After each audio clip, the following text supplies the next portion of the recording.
Action Industries beats the industry standard. Call today or visit actionindinc.com. That's actionindinc.com. Insurance companies have teams of professionals to fight your claim. If you want to know what your case is really worth, I'm Spencer Callahan. I'd like to help. Spencer Callahan is the one to see. Call 387-2323. LA filing number 16-7970. WNXX, Jackson, KNXX, Donaldsonville, and WDGL HD2 Baton Rouge. This hour brought to you by Spencer Callahan Injury Lawyers, LA 21-12681. Offices in Baton Rouge.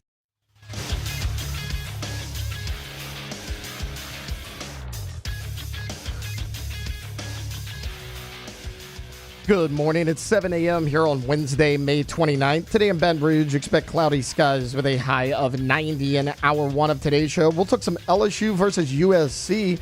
We'll talk LSU football on the recruiting trail and some of the top stories across college football as a whole. You can follow us on Twitter or Instagram at OTB_ESPN and watch us on YouTube at the 1045 ESPN channel. Hour number one of Off the Bench, live from the Mercedes-Benz of Baton Rouge studios, starts now. Let we go! All-Star Toyota presents Off the Bench with Jacob Hester and T-Bob Hebert. Yeah! Off the Bench with Hester and T-Bob.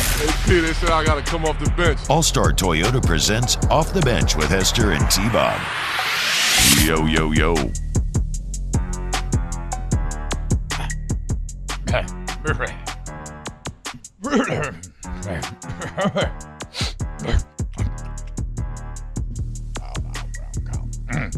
Yo, what's going on, everyone? Welcome in OTB. It is Wednesday, May 29, 2024, and I am your fearless host in the sports talk wilderness. So we'll guide you through this Wednesday with a bevy of topics. A bit of, the spring meetings going down in Destin, meaning we're getting some college football news. Brian Kelly meeting with the media yesterday. Of course, we have the regional coming up this weekend in Chapel Hill. Got some more numbers on these teams to help flesh out the potential opponents. Also really enjoyed Hunt Palmer's piece that he does for On3 called Around the Horn Weekly, as he made some very salient points about how basically what LSU did in Hoover, while there's no correlation generally between success in Hoover and success in the regional, what they did in Hoover is very similar to the plan that they will need to enact to make it through a regional. Can't wait to talk to Jay Johnson coming up in the third hour of the show at 9:15. That's going to be great. And we got Matt Flynn coming in to do some flester. We'll look at some running back rooms around the leagues.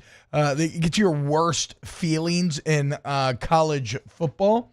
And this could be a number of things, like the list that I found yesterday. Some of the examples, if you want to start to brainstorm a little bit here, like the traffic in and out of the stadium, commentary alignment, targeting, officiating, long replays, end zone fades, clock management, blah blah. Too many bowl games, losing a rival, whatever you want, right? Okay.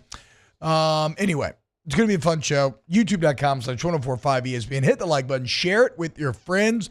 If you want to get involved, YouTube back there. How you doing today? Alondra Taylor here. Remember, Jake is with Sirius covering the spring meetings in Destin, meaning we will have a Brian Kelly interview coming for you shortly at some point during the show today that they did. What's up, Alondra? How you feeling? I'm feeling great. I got some great rest last night. Great. Awesome. Yeah. Hell yeah. I think I have a topic for flustering, a question that I would like to bring to the both of you. If Jake was here, it'd be better. But does it have to do with microplastics? No. Because we could also explore that during flustering. We potentially. We definitely can. But no, like I saw this tweet the other day and it was a bathroom and it said birds and bees. Yeah.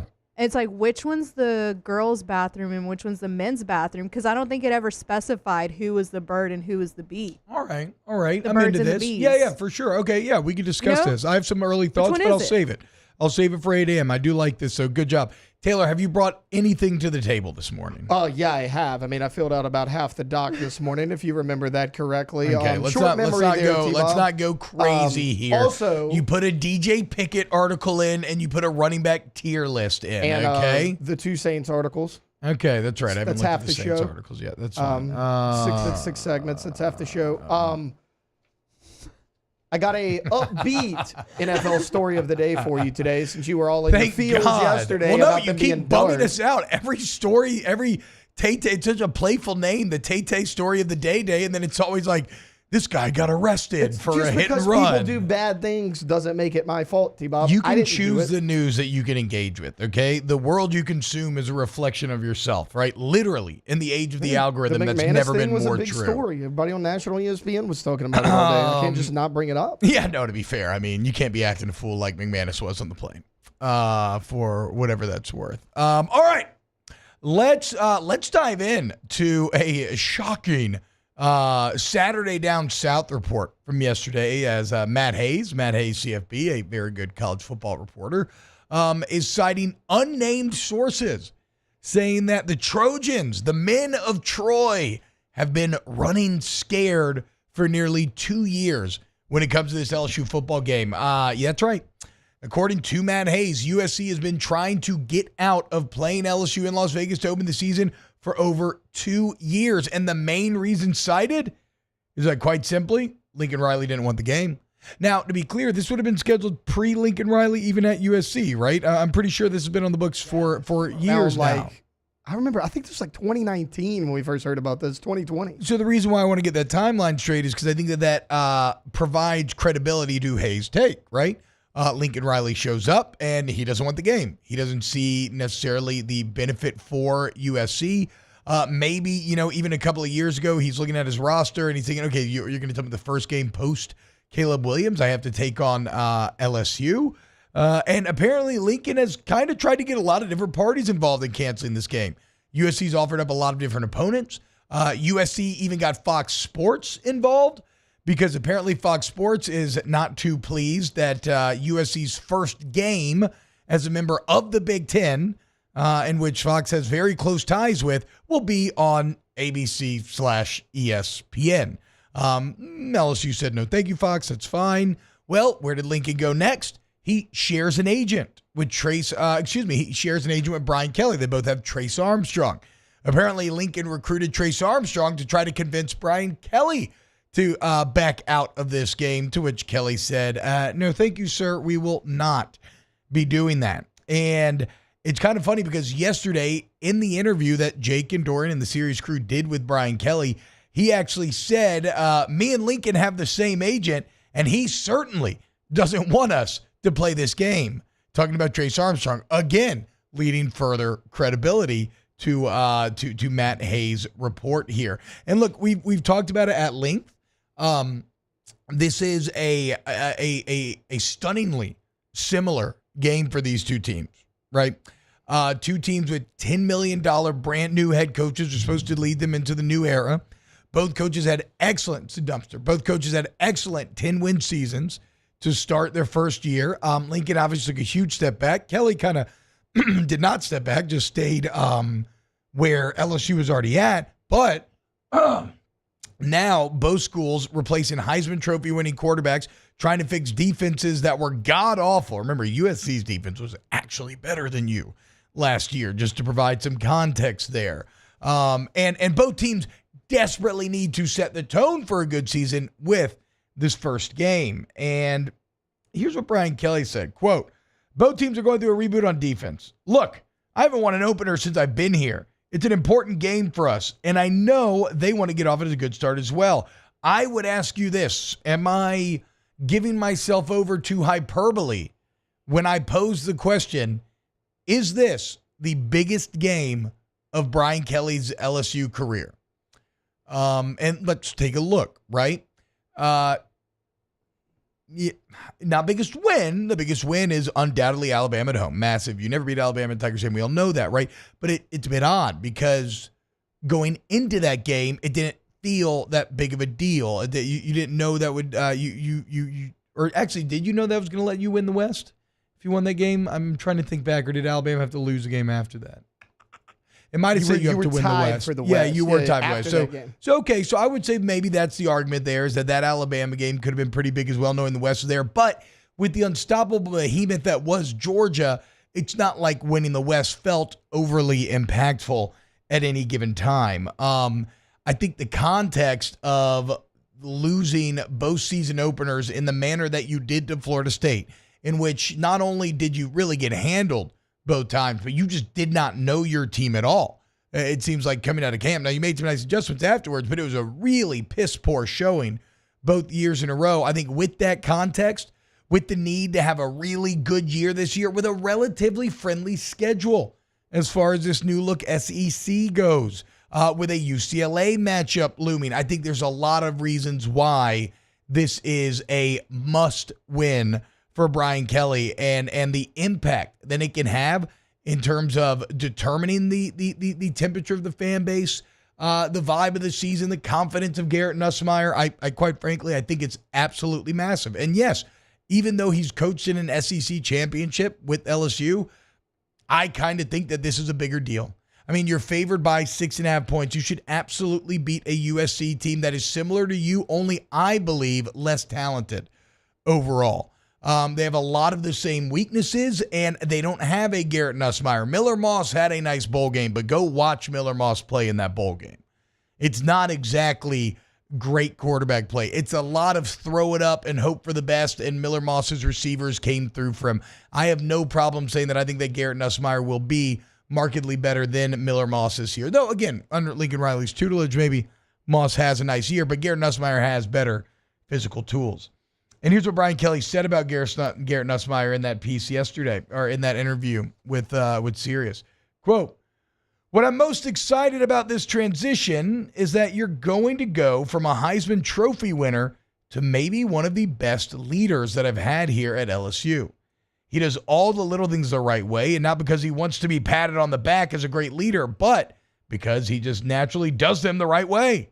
It's really going to be exciting to see this team move towards Garrett Nussmeier as its starting quarterback." So Kelly obviously very pleased with the guy that is going to be replacing the Heisman Trophy winner in Jaden Daniels. And again, that game one is going to be huge for building off of what Nussmeier did against Wisconsin and for trying to set the tone for what needs to be a 10-win season.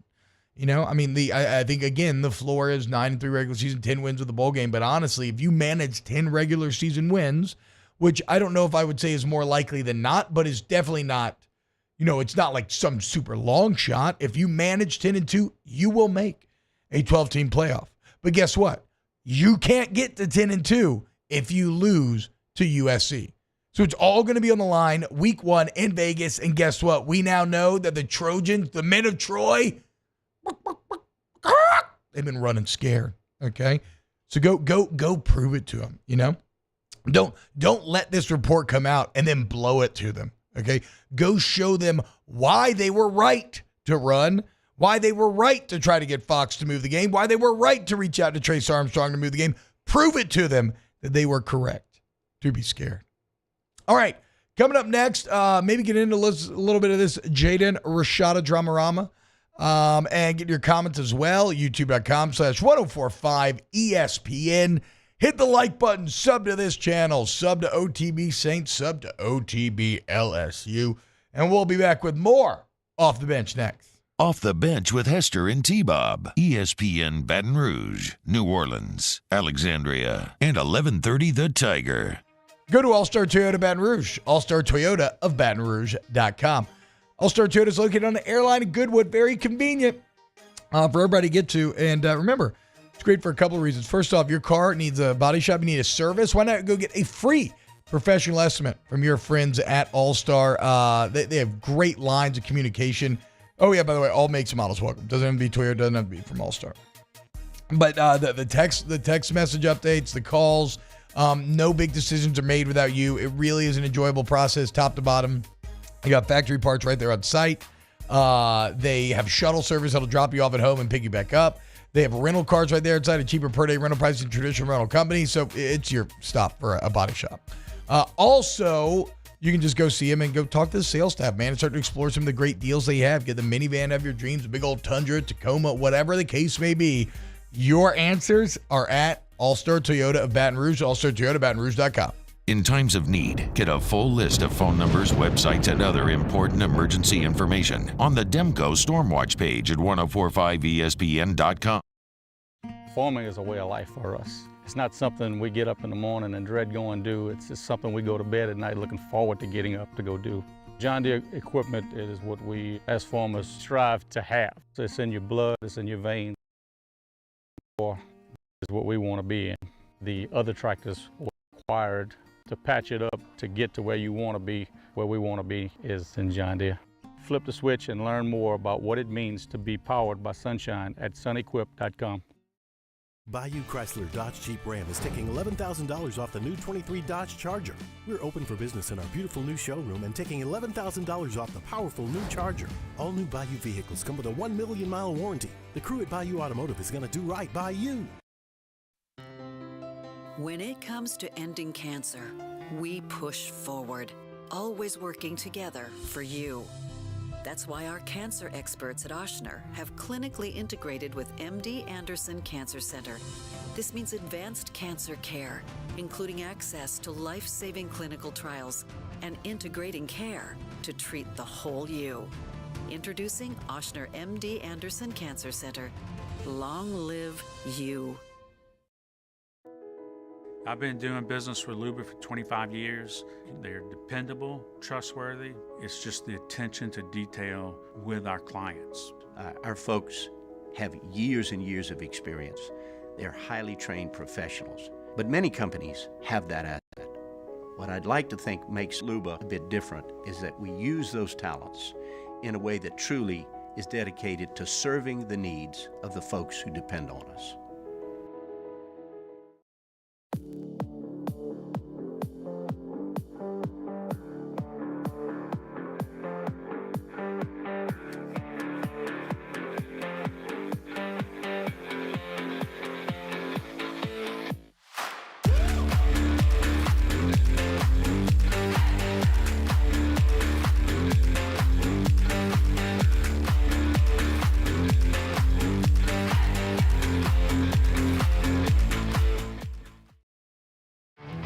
There it is, the extra mile, on the border of expected and extraordinary, for those willing to go further, like vans customized for work or play, with safety and tech to keep you connected, supported by a 5-star sales, service, and finance team, and backed by the 1-star you know.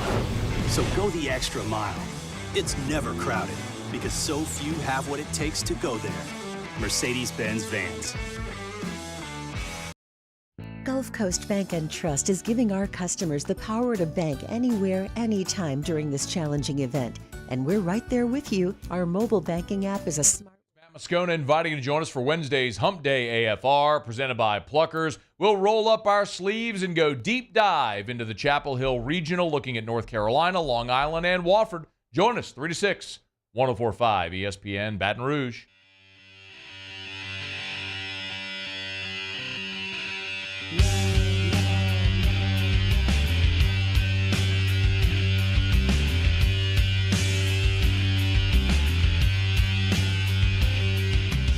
All-Star Toyota presents Off the Bench with Hester and T-Bob. ESPN Baton Rouge, New Orleans, Alexandria, and 1130 The Tiger. Yo, what's happening, y'all? Welcome back. OTB. I lied. I'm not going to do the Jaden Rashada thing. Maybe we'll do it. Maybe we won't. We'll keep it in the back pocket for now. Just know that when it rains, it pours if you're Billy Napier, as Jaden Rashada is suing Billy Napier and Hugh Hathcock and Florida for allegedly $10 million. So Kirby Smart maybe cast some doubt on that number yesterday. It's a ridiculous story. And some better news, like here's what I think the plan is. I know Taylor hates baseball, guys. I apologize for that. But I'm going to try to make up for it by taking where we will talk some baseball. And like I said, we got Jay Johnson coming on later in the show as well. Let's get to some recruiting news here on the LSU football front real quick. As well, the number one safety in the nation, DJ Pickett, is set once again to visit LSU. Now, DJ Pickett, to me, I mean, look, he's a great player, obviously, right? Number one safety in the 25 class. But more so than the talent as a player, and this is the way of things a lot of times in recruiting, is almost like getting a commitment from him symbolically would be a massive win for Corey Raymond and the prestige of LSU defensive backs, which has fallen off hard post Raymond over the last couple of years. If you were to land DJ Pickett, that would be a shot across the bow of everybody else saying, okay, we got Raymond back and DBU is on its way back. Now, DJ Pickett has actually already visited Baton Rouge unofficially 3 times this year. He visited in February. He then later came back March 9th with Bryce Underwood, Harlem Berry, Dorien Moore. More on Moore in a minute. And now he will be on an official visit this weekend along with a lot of other top LSU targets. Now, for what it's worth, Pickett also has officials lined up at UGA, Miami, and Oregon. Despite this, many experts believe that LSU may have a slight to maybe, some believe even a heavy advantage. Some going as far as to call LSU the team to beat in this recruitment. And again, if this is true, and if LSU ends up landing him, it is all Corey Raymond. Because make no mistake, he released a top 5 in December, and LSU was nowhere to be found. You hire Corey Raymond, he immediately starts hounding Pickett using all of his recruiting acumen. And now, like I said, many insiders believe that LSU may actually be the team to beat. Huge testament already to Corey Raymond's recruiting ability, potentially even huger if you end up getting him to commit. But look, it's a long boy. Don't expect anything soon here. He's planning on taking game day visits in the fall, so he's still going to be going around and looking at different places. Now, as I said, in Two Towers, and they're like, looks like meat's back on the menu, boys. Well, looks like Dorien Moore's back on the menu, boys. As in a story that continues to just kind of make me laugh as the recruitment continues. Dorien Moore, if you don't know, the number 1 wide receiver in the country. He had committed to LSU back in the fall. There were rumors that, maybe he was still looking around, still waffling. He even said as much. He was releasing secret top 3s and whatnot. And then later he comes out earlier this month and he decommits. Well, no surprise there. However, with the decommitment, it sounded like LSU was out as he decommits. And then he says, hey, I'm taking officials to Ohio State, Texas, and Oregon. Well, in a turn of events, Dorien Moore has now revealed that he will also take an official visit to LSU, the school that he was already committed to. That's apparently a visit from Joe Sloan, Cortez Hankton, and Frank Wilson right after he decommitted shifted his thoughts and led to the official being locked in. This is peak Cruton right here, boys and girls. Again, I would say this with Dorien Moore. Do not trust to hope. It is forsaken in these lands. Another Two Towers quote. Wow, 2-1 segment. We are on fire this morning. But you know what? Maybe it works out like Gandalf's charge from the West. I'm not banking on it, or the East. I'm not banking on it, but you're not out of it completely like it felt like you were just a little while ago.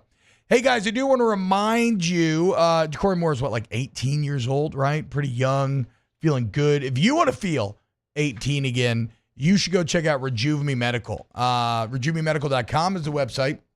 We've got locations at Baton Rouge, Metairie, Slidell, Monroe as well now. And look, you go in for a free consultation, you get your labs drawn for free, and then they see what your body needs. Where's your T levels out, estrogen levels, all that sort of stuff. Maybe HRT's for you. Maybe it's not. Maybe semaglutide is. Maybe it's B vitamin shots. There's a plethora of different options. And there's also a lot of cosmetic options as well to help you fight the untreated effects of aging. So if you're having mood and memory problems, insomnia, just general energy problems, getting out of bed in the morning, going to bed at night, any of this stuff, Rejuve Me Medical can fight it and help get you to being your highest potential self, no matter your sex, no matter your age. So do yourself a favor, be your best you. Go check them out today, RejuveMeMedical.com, RejuveMeMedical.com. Guys, so I love Hunt Palmer, obviously, and I really like Hunt's piece that he does in for On 3 every week. It's called Around the Horn. And I thought he made some really salient points, like I said in the open, in his latest piece, which is to point out that, look, yes, LSU was hot in Hoover, but it doesn't necessarily mean anything. LSU was bad in Hoover last year, and they won the Natty. A couple of years ago, Ole Miss got dominated, still managed to sneak into the tournament, won the Natty. I think 3 years ago, Mississippi State, I think, got run-ruled twice, he said, in Hoover, still won the Natty. So it doesn't mean that they played well last week, they'll play well this weekend. But what you can draw from it is a potential path forward, a formula, right?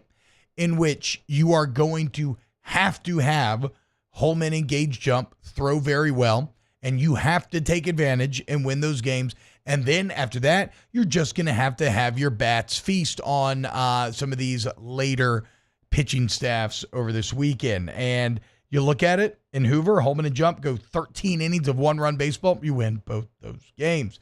Then Thursday and Saturday, the bats combine for 23 runs and 25 hits, 5 home runs, 6 doubles, real dominant stuff pointed out by Hunt Palmer. So it's not to say that those are going to be the exact same numbers, but that would feel like the path going forward. Now, one thing that I like, for what it's worth, is that in the games in which Holman and Jump dominated, the offense did dominate as well. It's not like you squeaked those things out.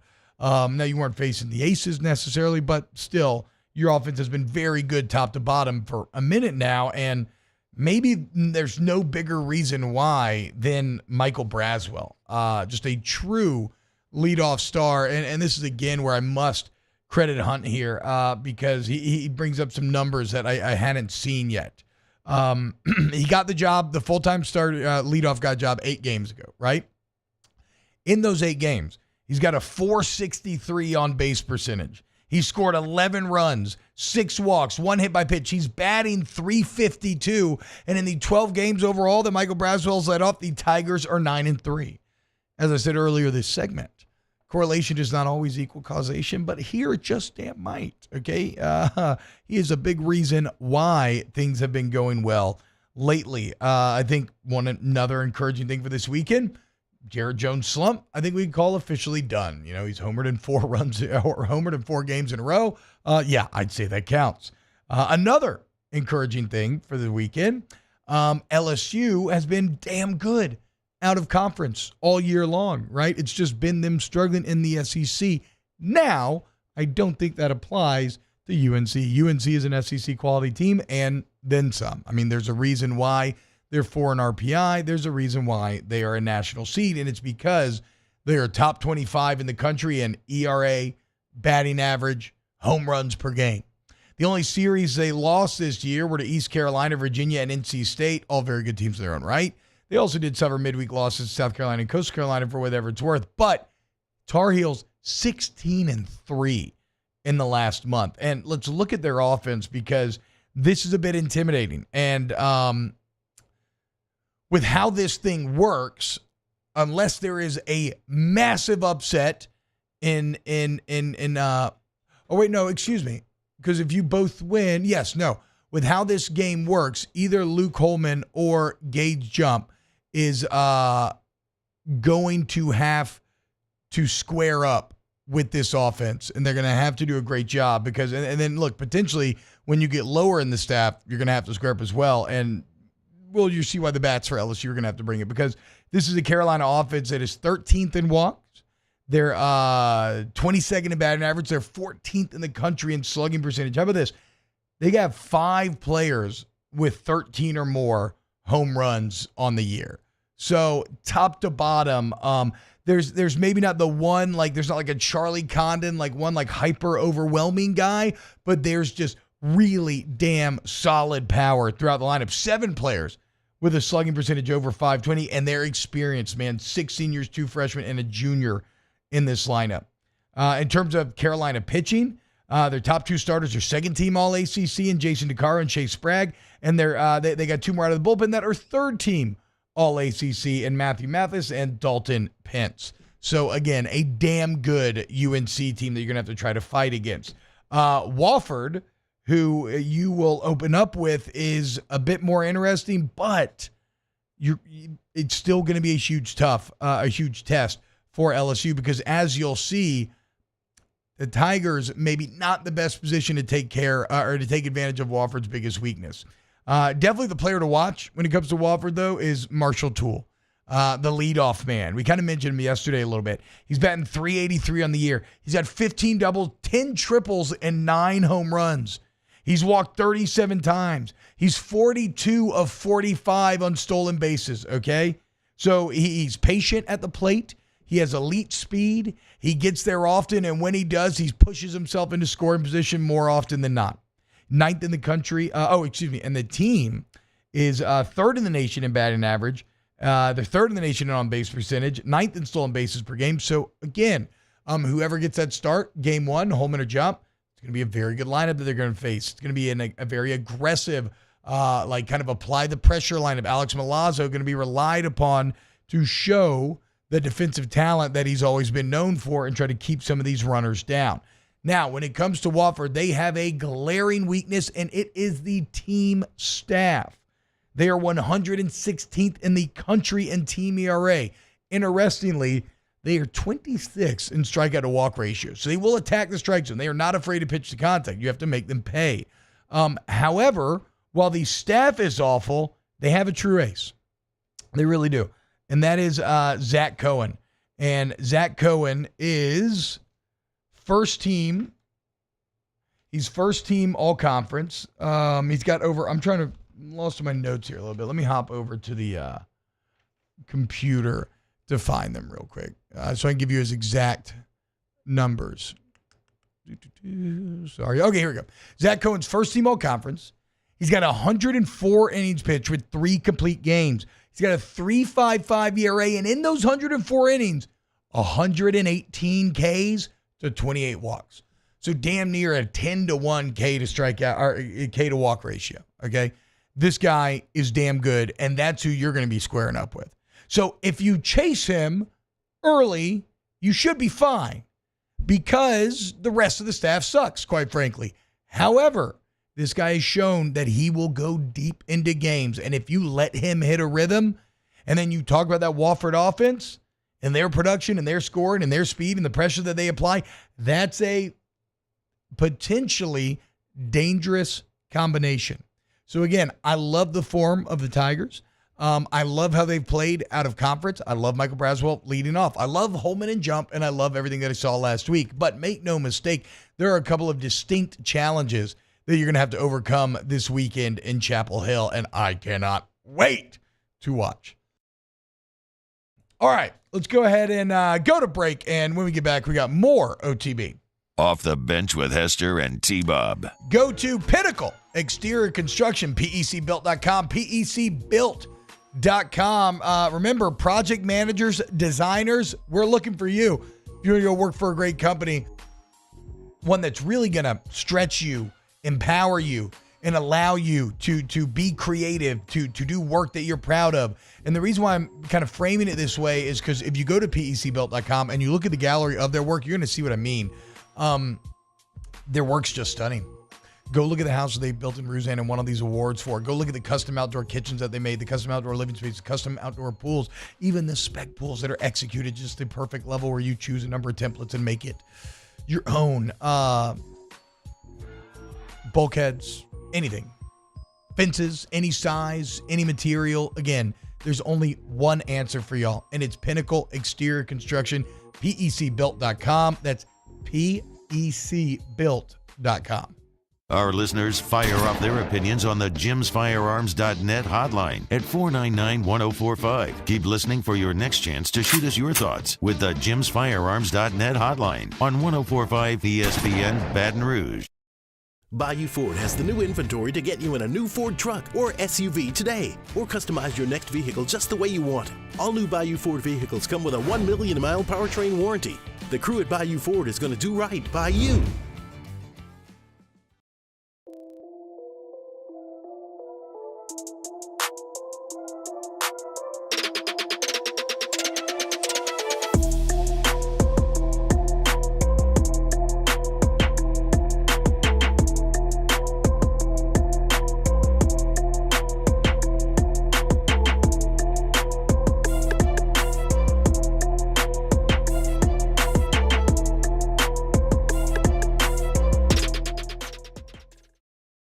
Breck teamed up to reimagine your parks, and you imagined big. With your help, we went to work, creating 12 beautiful community parks across the parish. A family-sized water park, miles and miles of trails, and parks just for your dogs. There are more places to splash, to explore, to run wild, and even soar. You imagined, we delivered. Gold. Breck, your #1 park system in the nation. Electricity is all around us, and our families depend on it. Every day is sparked by the power of a cold drink or a warm meal, a movie night, and a comforting light at the end of a dark hallway. From sunrise to sunset, playtime to bedtime, our team is ready to take care of your electrical needs. Even in the case of an after-hours emergency, the light in your life shines brighter with Mr. Electric.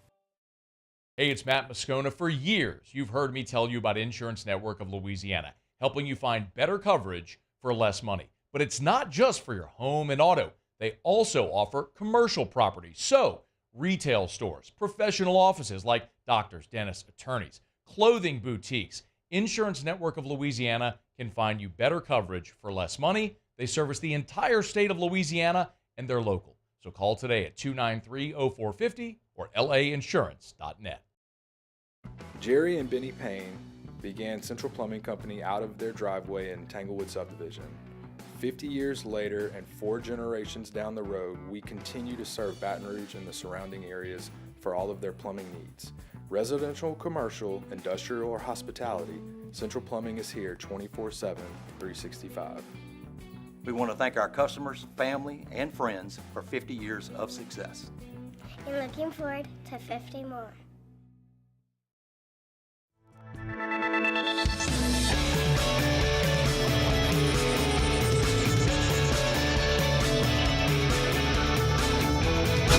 Jimmy Yott and Charles Henniger for the Wednesday edition of Live at Lunch, live at Los Reyes Mexican Grill on Lee, just off of Nicholson, right across from Mike Anderson's. Live at Lunch, live at Los Reyes, 11 a.m. to 1 p.m. Wednesday at 104.5 ESPN Baton Rouge.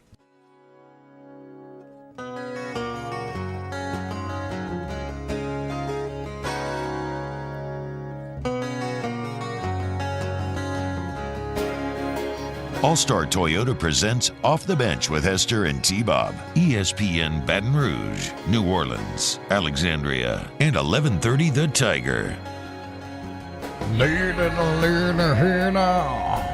Welcome back. I'm sorry, I don't know what song this is. I was just singing what came in my head. I apologize. I'm not trying to offend anybody. If you love the song, it sounds cool. I mean, I like it. Don't get me wrong. What's happening, y'all? Welcome back to OTB. Shout out my guy, Dane Bergeron. Shout out, thank you, Dane, Morley as well, noted veteran. The man who you may have remembered in Whiskey and Wine last year when I got a little too deep in my cups and started saying F the troops before the Army game. Basically chloroformed me from behind, had me on the edge of death, but chose to take mercy upon me. But Dane says, let's go. $10 super chat. Let's go. LSU invades Sissy Blue UNC Chapel Hill. I hate them as much as T-Bob hates Florida, which I love the passion. Why the hate for UNC, though? I mean, I like, screw them. I'm with you this week. I don't give a damn about no Tar Heels. I have some very positive memories in Chapel Hill. I have some very formative memories there, going to UNC basketball camp multiple years when I was younger, but not this week. I don't care. Just wonder why you hate them so much, Dane. Christian says, Shea Dixon says Pickett already said he loves Corey Raymond. That's the only reason he was a Florida lean early in his recruitment, and he loves the opportunity to be a part of the DBU rebuild. So, again, DJ Pickett may be viewed as the guy to beat. And once again, more confirmation of just how solid of a job Corey Raymond has done thus far. Let's see if there's. So is there any other comments I want to get to here? Before I do a little bit of this Jaden Rashada drama. Either of y'all, any thoughts on the regional as we continue to march towards it? Just really excited. Yeah, absolutely. That's literally my only thought. That's fine. Yeah, that's good. I mean, I am too. Freaking pumped. It's going to be, there is So we're going to talk about maybe some of the bad feelings in sports later. If you want to talk about some of the best feelings in sports, it is high leverage baseball. When every pitch, it feels like your balls are in your throat. God, I love it. To the point where you can taste those microplastics. It's so tense and such a drawn out affair, and there's so many highs and lows and dips and dives and twists and turns. Again, it's one of those that you already feel nervous about, right? You already have that kind of pit in your stomach right now here on Wednesday, even though the game is until Friday at 11 a.m., and I love it. Last year, again, that entire run in which you were basically flirting with death the entire time was simultaneously horrifying and one of the best experiences I've ever had consuming entertainment in my entire life. And that begins again this weekend. So yes, I would say being very excited is well said. And honestly, like the run that they just had in the SEC tournament makes me feel very optimistic about the rest of the season. So God willing. I agree. It's look, it's if nothing else, like it doesn't have to translate. But there's no way that you're like, I feel worse about what I just saw because they were great the entire week. The offense was against a multitude of pitchers. The defense was much improved. Now you don't want to do this again, but 3 comebacks. What'd you get down? 5-1, 10-7, and 8-0? Yeah. And you won all the, come on. Yeah. That's great. You damn near came back. Yeah, that's what I was about to say. Yeah. And you had it. It was right there, but yeah, very exciting, and I hope that we bring that same energy to Chapel Hill. I agree. And isn't there like a really, really, really small chance that we host a super? If Arizona loses in Tucson, I think you're a higher 2 seed. I can't remember. Right? I think if Arizona and Dallas Baptist lose, okay, and then we have to win, and UNC. You would beat UNC. Yeah. Somebody other than Arizona and Dallas Baptist win. I think you would. I would do some serious stuff to host another region or super region. I mean, look, I would as well. Unfortunately, I don't know how to contact the baseball gods. If I could get in contact with them and ask them what sort of sacrifice we were supposed to make, I'd be down as well, Alondra. Yeah. Taylor, what are your thoughts on the regional this weekend? What is that actually saying? I guess you're right. Is that a sacrifice, or is that just like something that you're already kind of seeking to do? Yeah, addition by subtraction. Yeah, exactly. You're not really. That's like saying, oh man, I'll go drink tonight, I guess. Right, if I have to. Hunt Palmer. No, I actually want to. I'm gonna be interested to see what Jay does. So no, Hunt says you just need Arizona to lose. You would host DBU. Yeah. Okay. Yeah. I couldn't remember who was the higher seed. No, I'm gonna be interested to see what Jay does as far as who he's going to pitch against UNC. Is it going to be Gage Jump or Luke Holman? Yeah. Now, the good news is both of them are solid. I think he's going to look at it because Jump's a lefty, Holman's a righty. I think he's going to look at it depending on what the lineup is with UNC. Are they more lefty heavy? Are they more righty heavy? The good news is I think they're 1A and 1B in this lineup. Now, whoever doesn't pitch is obviously going to pitch that first game against Wofford, but I'm going to be interested to see what he does there. Does he flip it and go Jump against North Carolina? Because he's kind of been your number one lately, been a little bit more consistent than Holman, or do you go with the guy that's been solid for you all year long and Luke Holman?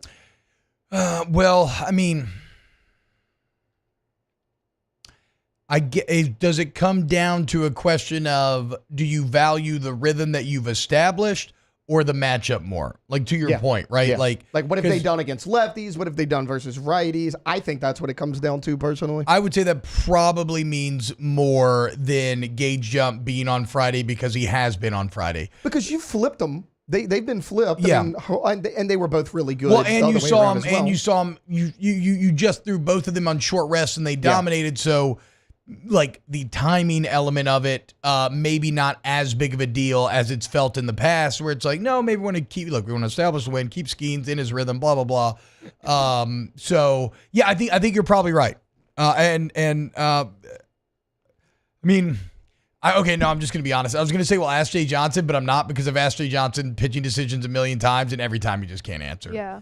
Now maybe we'll ask a little bit about, like, do you favor matchup or timing? That's a question that we can honestly, engage with.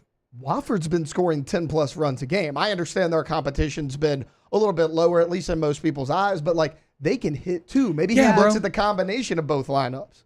No. Wofford, I mean, again, Wofford's bringing one of the best offenses, one of the most high pressure in the country to bear, and an actual really good starting pitcher. Like, if you got Wofford game 2, I really wouldn't be sweating it that much. I think you would dominate offensively, and I think you'd be just fine. Wofford game 1 is dangerous. Make no mistake, you could immediately be thrust down into that loser's bracket if you make a mistake, if you allow Cohen to go deep. If maybe Jumper Holman just has a couple of bad innings, doesn't have it, like it could get squirrely real fast in Chapel Hill this weekend. Look, there you go. Somebody in the chat, Wofford has better right-handed batters. Holman wouldn't be a bad option. That's something I'm going to be curious to see. I think they might actually flip Holman and Jump this weekend. That's something I was watching earlier this week. We will ask Jay Johnson about what he values when laying out his pitching plan coming up at 9:15. DJ Trauma Gaming says, do I solo the Chapel Hill Regional or wait for the boys and head to Tucson? I mean, it depends on if you want to guarantee whether you watch baseball or not, right? Like if, obviously if you want to guarantee you go this weekend. If you're down and maybe wait and take a risk and you think it's more worth it to invest your resources in going when it matters a bit more, then, see if they make it to Supers, and who knows where that could be. I mean, like you said, maybe that's in Baton Rouge even. Which would be even better. Anyway. The weather's probably better in Chapel Hill. I'd say it's probably going to be, probably gets pretty hot there. But not as hot as here, though, no. I would imagine. Not as hot as Tucson. No. Even though I got to say, that dry heat. Oh, it's so much better than humidity. It's amazing. Yeah. I mean, you get a breeze and you're legitimately cool. You're in the shade and you're fine. It's not even, like in Vegas, when I would get out of the pool, I would be cold. Even though it's like 90 degrees or whatever. It doesn't stick to you as hard as humid heat No, does. It's not hot at all. Like I start sweating immediately as soon as I step outside here. Honestly, I hated the Vegas heat, but I did go in like late June where it was awful. So I hated it. Shut up, Taylor. The bottom of my shoes were melting while we were walking down the strip. Oh my God. It was hot. All right. Thank you for just stepping all over everything I was just saying. You're welcome, dude. Let's go to break, and when we get back, close out hour 1. We got Matt Flynn coming in for some Flestering hour 2. Keep it locked off the bench. Off the bench with Hester and T-Bob. Tommy's Windows, Doors, and Siding. I wonder what they do. Windows, Doors, and Siding. Huh? Right there in the name. So, if you need any type of door, you need hardy plank or vinyl siding, you need wood or vinyl windows, you need Tommy's. The website is GEAUX, Tommy's.com. Go Tommy's.com. It's TOMMYS. Take advantage of Tommy's. Tommy himself has 27 years of experience in this business. Now, after 20 years, he decided to break off and start his own business because he felt that there were some things that they could do better, that they could do better for their customers. And that's why 7 years in a row now they've been given that Angie Service List Award. And we're so confident, I'm so confident in Tommy and his team that I'm telling you to just make them one of the bids on your project. You don't even have to just go and use them outright. Make them one of the bids and let Tommy and the boys prove to you why they are the right people for your job. Go Tommy's.com. In times of need, get a full list of phone numbers, websites, and other important emergency information on the Demco Stormwatch page at 1045ESPN.com. Elevate brand visibility, ignite customer engagement with the power of radio and digital advertising combined. Guarantee Digital Media brings the two together as a trusted media partner in Louisiana for nearly a century. Claim your free digital audit at guaranteemedia.com. Power up your next project with John Deere Deals by Sunshine. Whether you're working hard or playing hard, our knowledgeable team will help you find the right product for you. Ask us about our amazing tractor package promotions. Learn more about what it means to be powered by sunshine at sunequip.com.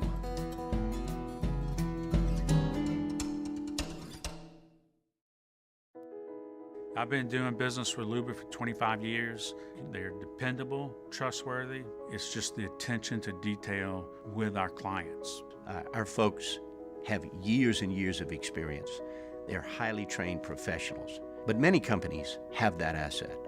What I'd like to think makes Luba a bit different is that we use those talents in a way that truly is dedicated to serving the needs of the folks who depend on us. There it is, the extra mile, on the border of expected and extraordinary, for those willing to go further, like vans customized for work or play, with safety and tech to keep you connected, supported by a 5-star sales, service, and finance team, and backed by the 1-star you know. So go the extra mile.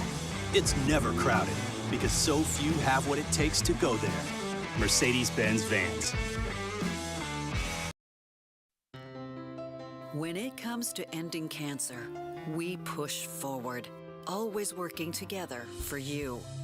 That's why our cancer experts at Ochsner have clinically integrated with MD Anderson Cancer Center. This means advanced cancer care, including access to life-saving clinical trials and integrating care to treat the whole you. Introducing Ochsner MD Anderson Cancer Center. Long live you. Breck teamed up to reimagine your parks, and you imagined big. With your help, we went to work, creating 12 beautiful community parks across the parish. A family-sized water park, miles and miles of trails, and parks just for your dogs. There are more places to splash, to explore, to run wild, and even soar. You imagined, we delivered. Gold. Breck, your #1 park system in the nation. At Relief Windows, we're more than windows. We're windows, doors, party plank, and vinyl siding. But our #1 product is always customer satisfaction. Join me for a Wednesday edition of the Hunt Palmer Show. Koki Riley joins us from Chapel Hill. Ronnie Rance talking baseball, and Sharif Ishak on the black and gold. Hunt Palmer Show 1 to 3 weekdays, 104.5 ESPN, Baton Rouge.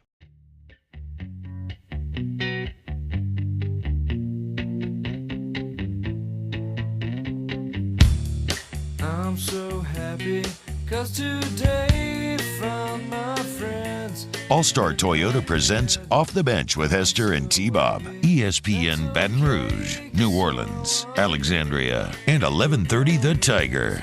Gulf South says, hasn't Coach Jay Johnson talked about pitching Skeens versus Tulane last year and how it wasn't his best idea in retrospect? I don't think he's locked in on Jump for Gauge 1.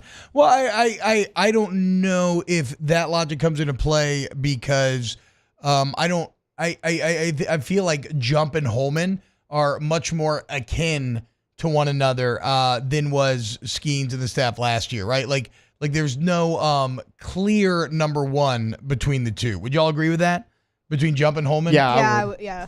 I think that's pretty much how this year has played out. All right, look, we got Matt Flynn coming up in the second hour to get into some flestering. Should I mention the Jaden Rashada drama here? Is there something better in the document? Save the drama for your mama. I mean, look, it's basically Jaden Rashada is saying that Florida lied to him, Hugh Hathcock, the main Florida booster, and this other guy, Castro Walker, who used to work for the Gator Collective, does not anymore, that Hathcock, Castro Walker, and Napier basically lied to him by offering him $13.85 million that they never really intended to play. Remember, Rashada had a $9.5 million deal lined up from Miami. In fact, I believe he'd already been paid like $150,000 or maybe $200,000 of that, which he eventually had to pay back. He turned down that $9.5 million for $13.8 from Florida. This was supposed to be, $5.3 million of this, along with a $500K signing bonus, was supposed to come through Hugh Hathcock's automotive company. Then the first maybe sign of trouble. Hathcock says, I don't want to pay you through the automotive group. I'm actually going to sell it. But don't worry, I will. It's rich. We just got to get started. They officially signed the deal with Rashada November 10th, 2022. The first $500,000 payment was due December 5th, less than a month later. Well, December 5th comes, no $500,000 payment. The day after, the Gator Collective then sends Rashada a termination letter saying, well, we're not actually doing the contract, right? But even after that, which, I mean, maybe this is on Rashada and company for believing this, but even after saying that, well, we're no longer doing that contract, the Gators still continued to tell Rashada and his camp that they were going to pay him. In fact, on signing day, December 21st, Napier allegedly personally vouched to Rashada that UF alumni were, quote, good on their promise, and that Jaden would receive $1 million if he signed with Florida on National Signing Day. So Rashada saying that Napier told him this directly. In fact, they actually have a text from Rashada's dad to Rashada's agent where he said, quote, Coach Napier said Hathcock's on a plane and he will wire $1 million. He wants the paperwork. I'm sending it if you are good. Of course, that $1 million never came to be. Jaden Rashada ends up getting out of Florida to Arizona State and now is actually at Georgia. And I'll be interested to see the legal precedent that this sets here. Because, again, I don't know criminally, legally, because obviously they wrote that contract in a way that they could break it. But is he due some damages for the promises being kind of dangled in front of him? Either way, one of the big takeaways here for me is that just the entire Florida collective, Hugh Hathcock, Billy Napier, I think they just come off as looking like a joke.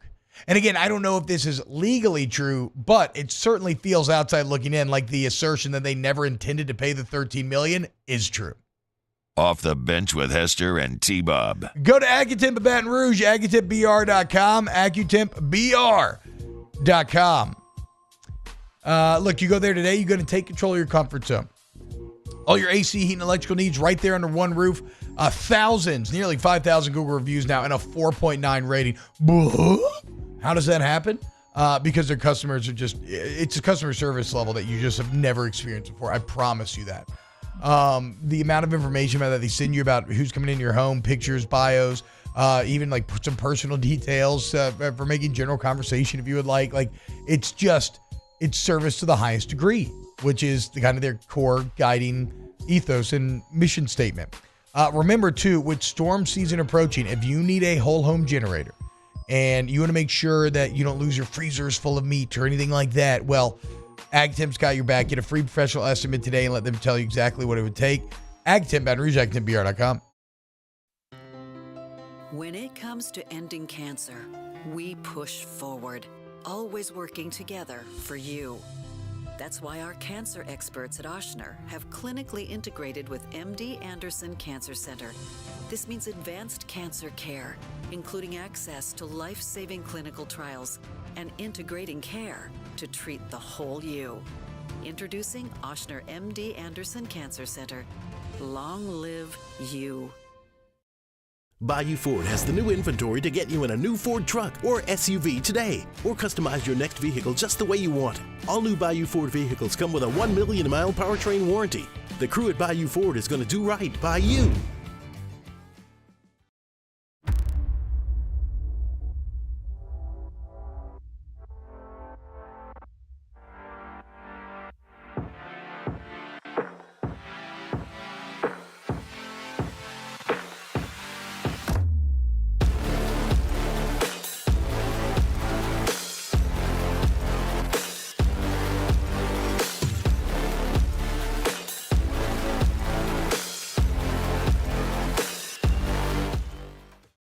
Electricity is all around us, and our families depend on it.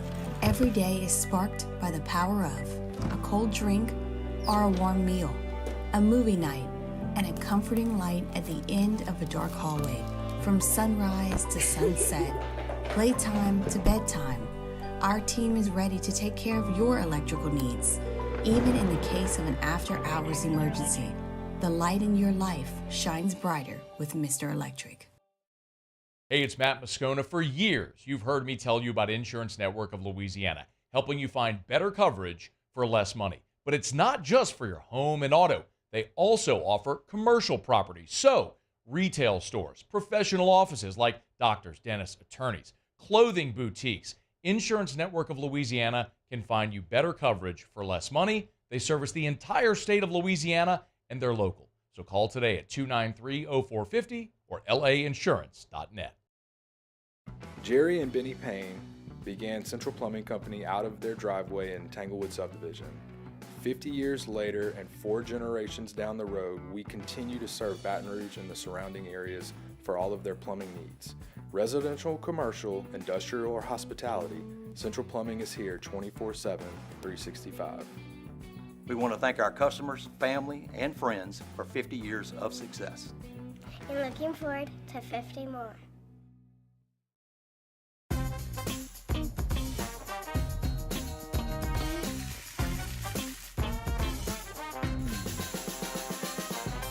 The best kept secret in town is out. Discover Tallulah at the Renaissance Hotel on Bluebonnet.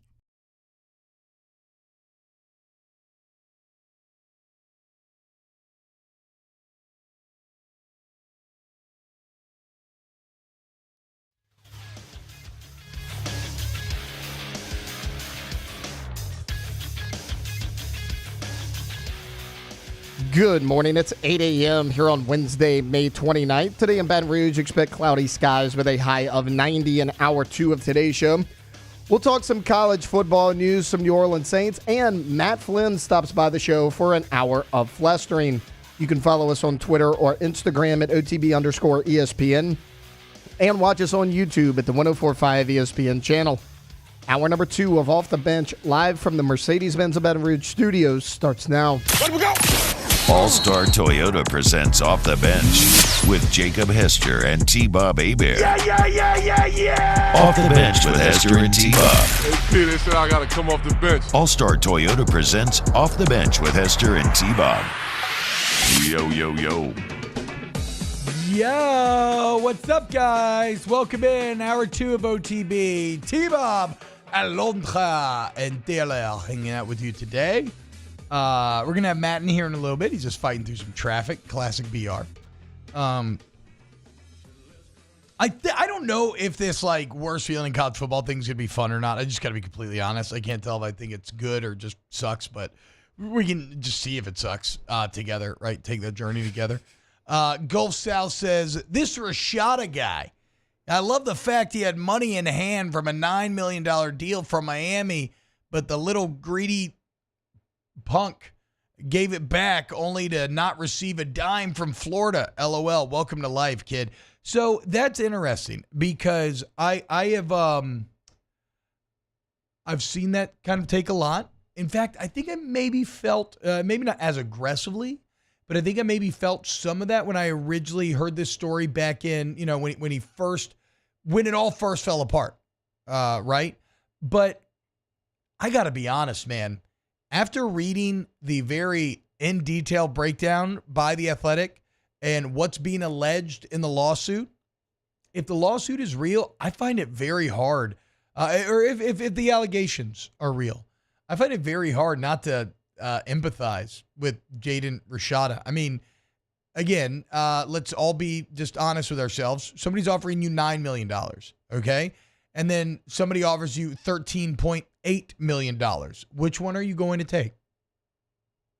13.8. Right? I mean, to the point they offered you 13.8, you signed a contract. You have assurances from the head coach. You have assurances from Hugh Hathcock, a huge multi-millionaire who's the main booster. You have assurances from the CEO of the Gator Collective. It's easy to call it greed, but again, it's like Rusty Hardin, who, that's what we didn't mention. His lawyer is Rusty Hardin. Do you recognize the name Rusty Hardin? No, but it's a good name. He's the guy out of Houston who, and this is maybe where I'll be interested to see, because, Billy Napier was asked about all this and said he feels confident in his legal team. Well, okay, we'll see.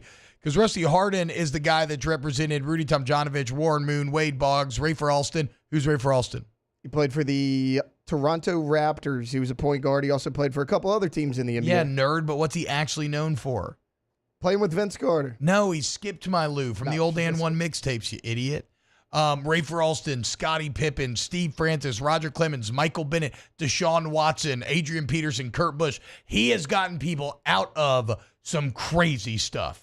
Now, in this case, he's on the plaintiff's side, and he's doing the attacking. But here's what Hardin says. He says, Jaden's miserable, he said, the collective never had the money. And yet they were making all these promises to the kid. You dangle life-changing, generation-changing money in front of a 19-year-old kid who grew up without it. You can't expect that young person to not be affected by it. The bargaining power is totally unequal here. Jaden's miserable experience reveals in stark dramatic detail what can happen to young student athletes when wealthy, win-at-all-costs alumni insert themselves into college football's recruiting process. And again, I don't know the legality of this. I'm not a lawyer. I am sure that in terminating that contract, that Florida had their technical legal boxes checked. But again, I think it's slimy and greasy as hell. And I agree with Harden's assertion that dangling nearly $14 million in front of a 19-year-old kid that grew up without it, only to never really have any intention of paying, is effed up. Especially when he had a $9 million contract that it seems like Miami they had already made a payment on. Like they were going to honor that in all likelihood. I guess we can't say that 100%. And yeah, again, I can empathize with Rashada and his camp being like, okay, $9 million versus $14 million. What should we do? So, and again, it's not to say, Nookie says, missed me with the power dynamic imbalance. He had $9 million in his hand. Well, again, he really didn't though. He had a contract. He had a $9 million contract and a $14 million contract put in front of him. Guys, which should you choose? Like, be honest here. Be honest. You would choose the $14 million contract over the $9 million contract. I think that's pretty simple math there. I don't think that's that hard to figure out. Avo Marzwani, you all remember Hot Sauce? I thought he was the GOAT as a kid. I did too, dude. I did not understand why Hot Sauce couldn't make the NBA. Especially because Skip to my Lou actually ended up being pretty damn good in the NBA. Well, welcome in to our good friend, the My High man himself, Monsieur Matt Flynn. Matt, what's up, brother? How's it going? What's up, brother? Oh, it's good, buddy. Good to see you. It's good to see you. Traffic, man. No, I don't get it. It's good, dude. It's good to see you. I got to give a shout out to My High here. The hydration icy pops have been perfect for this summer thus far for the kids. It is the best way to get, and you know, quite honestly, who doesn't love ice pops, right? Like, and so it is the best way to get tasty electrolytes and rehydrate during the summer. Go pick up some of those My High popsicle packs and thank me later. And then you can maybe thank Matt as well if you want, because they are awesome. Yeah, it was pretty, when we decided to make the popsicles, it was pretty easy. It was like, have you ever seen anybody with a popsicle that wasn't smiling? No. You know, there's like being on a boat. There's a theory that grandparents need to have popsicles at the house at all times. Well, yeah, I mean, I've seen people not smile on boats though, right? Like seasick. Like if they're going to like land at Normandy, there's plenty of reasons why, some darker ones as well. Gulf South, T-Bob, you just said he had the money from Miami already in hand, had to give it back though. No, he had like $150K. He did not have the $9 million in full. That would be different. I would agree with you there. He had a $150K payment that they ended up having to pay back. Yeah. What's the biggest paycheck a kid's gotten for signing? So Rashada in this story was promised, apparently even on signing day by Napier, that he was going to get $1 million wire when he signed. That did not happen.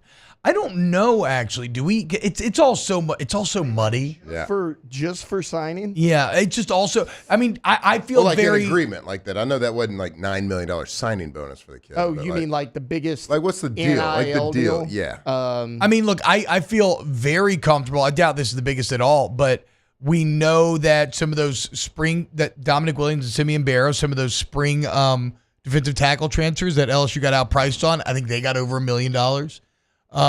Matt Rule said earlier this offseason that like getting an elite quarterback costs like $1.8 to $2 million. I think he said a year, or just like I think maybe the life of the time. I'm not sure on that. Again, it's It's weird because none of this is technically public. Yeah, I was listening to you driving in, and it was like, all right, so Miami $9 million and Florida $14 million, but the signing bonus was coming from the car dealership. And it's the guy. Yeah, I mean, weird, Hathcock got greasy as hell. A lot of empty promises. Do you think Miami was like, oh, thank God, there's no way we could have paid him $9 million. We were just recruiting him. Well, I mean.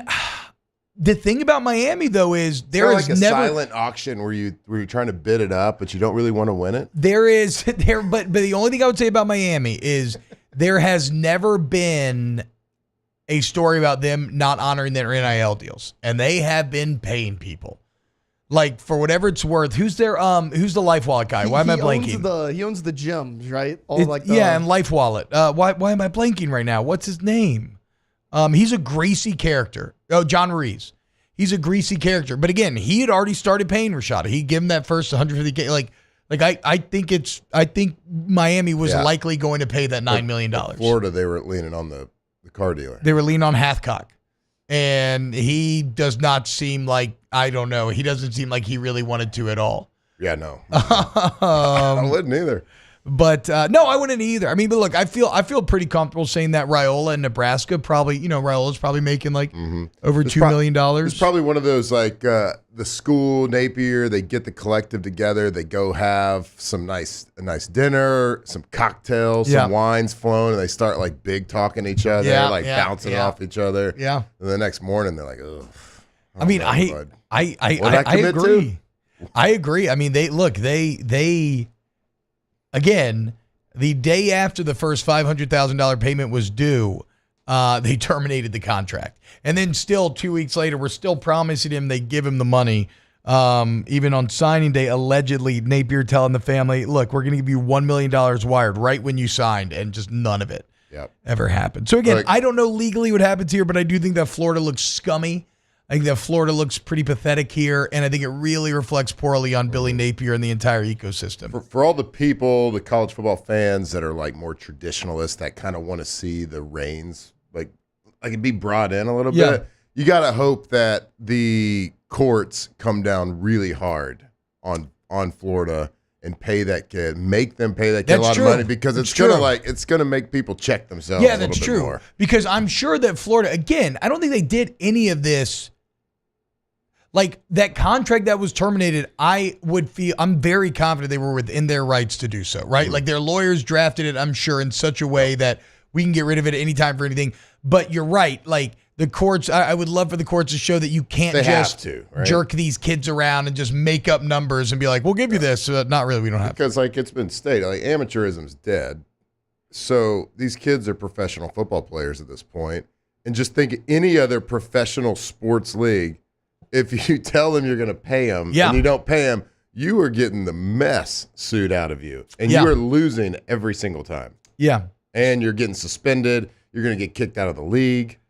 So I'll be again, Billy Napier said he can't talk too much about it, but he did say that he feels confident in his legal team. So we'll see. He also said he Ultimate loves football coach statement. He also said he loves, he said, you know what I really love? I got to watch my team this morning. First time summer workouts. Weightlift. And I think we handled the first half of this offseason better than we have any first half of the offseason since I've been here. So there you go. Florida's back. I told my legal team, just trust the process. Trust the process. It's going to work out, guys. So look, I'll be fascinated to see where it goes. And Matt's right. Very, very perceptive, very shrewd, Matt, in terms of this case being kind of an identifier for things going forward. Last thing I'll say on it, don't make the mistake. If you hear all this and then you hear the story about amateurism is now dead and that schools are going to be doing rev share with the athletes, which is true. All the major schools will probably opt into about $20 million a year that will be divvied up to athletes, likely evenly, I would imagine, with Title IX and everything else, but will remain to be seen exactly how it's divvied up. But make no mistake, NIL isn't going anywhere. That is not going to replace all of this. It's just going to be in addition to. So just don't get those wires crossed in your head, I would say. Yeah, when you start talking about kids getting signing bonuses, I think you can say they're not amateurs. So that's where it gets a bit interesting. Me and Aaron Murray were talking about this on Snaps yesterday. His wife is a high-power attorney, and she specifically deals with like a lot of employment cases. And she was saying that she does not understand legally how the NCAA is going to have schools pay these kids, but still keep them classified as non-employees or independent contractors. Because she was basically saying if the NCAA and these schools are allowed to do that, there are a billion businesses out there that would love to be able to have all of their employees be independent contractors and not have to provide benefits and 401ks and everything else. So it's coming. I think so, but then Greg Sankey was up there talking about it, and he's trying to push against it. The only way it's not coming is if Sankey is still alluding to trying to get some sort of federal act of Congress through, which I don't know how that would ever work. Yeah. I mean, if it continues down this path, it's coming. A players association. Yep. A CBA. Everything is coming. Help me out here. So with a CBA, if I'm in college when a new CBA is being negotiated and y'all agree to it in the NFL, I guess there's just legal precedent that when I joined the NFL, even though I didn't agree to the deal originally, I'm now held to that deal, right? Because I was thinking about this, in college there's so much turnover and it's so fast, but there is in the NFL as well, that it's like, I wonder like, okay, if this group agrees to a deal, well, the next couple of signing classes, are they held to the same rules, right? Like you're just immediately... I mean, right? Like if you join the NFL, it doesn't matter when you join, you're still beholden to those rules. When they're in place. Yeah, because I think the CBA and the NFL is negotiated every 10 years. So I would say then that, yes, I mean, being employees. But it wouldn't be in a CBA for like each. I mean, I wouldn't think it'd be for like each. It'd be just like the NFL. It wouldn't be for each state or each school. It would be. No, this would have to be some sort of national football players union. Yeah, it would have to be college football. They all unionize and create association and negotiate, I guess, with the NCAA, but I guess they've also proven to not have any power or say so. Well, and it seems like that would be the only path to actually controlling things like the transfer portal if you wanted to create a salary cap. Though, again, I don't know that if I'm a player, I'm not going to want to create a salary cap. F that. Like, let's keep paying as much as we possibly can. Yeah, I bet the coaches are dying for a salary cap. Yes. Bro, the coaches are dying for a lot of changes. The coaches in college football right now have the most impossible job. Well, it's got to suck because, and this is something that we did a TAF coaches panel the other night, and it was interesting hearing all the coaches talk about this. And I loved what Jay Johnson, how he responded to it, which was like, he doesn't waste a lot of time worrying about like, do I like this or hate this? Just like, I just focus on like, okay, what do I need to do to be successful at this? But like, you come up because you love coaching and, calling plays, developing kids, getting on the whiteboard. But now you're just a CEO, especially in major college football. I mean, you're doing less coaching than ever. Hardly anybody even calls plays anymore. You're sitting there, and instead of going into meetings and maybe doing recruiting stuff that you used to, now you're like Ryan Day. There's a whole athletic article about how Ohio State transformed their NIL department over the offseason. And basically all it boiled down to is like Ryan Day's like, I just spend my entire day now calling boosters and meeting with like people and glad handing and raising funds and whatnot. And so, yeah, I mean, it sucks. I agree. But, you still get the glory when you win. You still get paid very well for whatever that's worth. And there's just enough of that football left that you still I still think like there should be like this.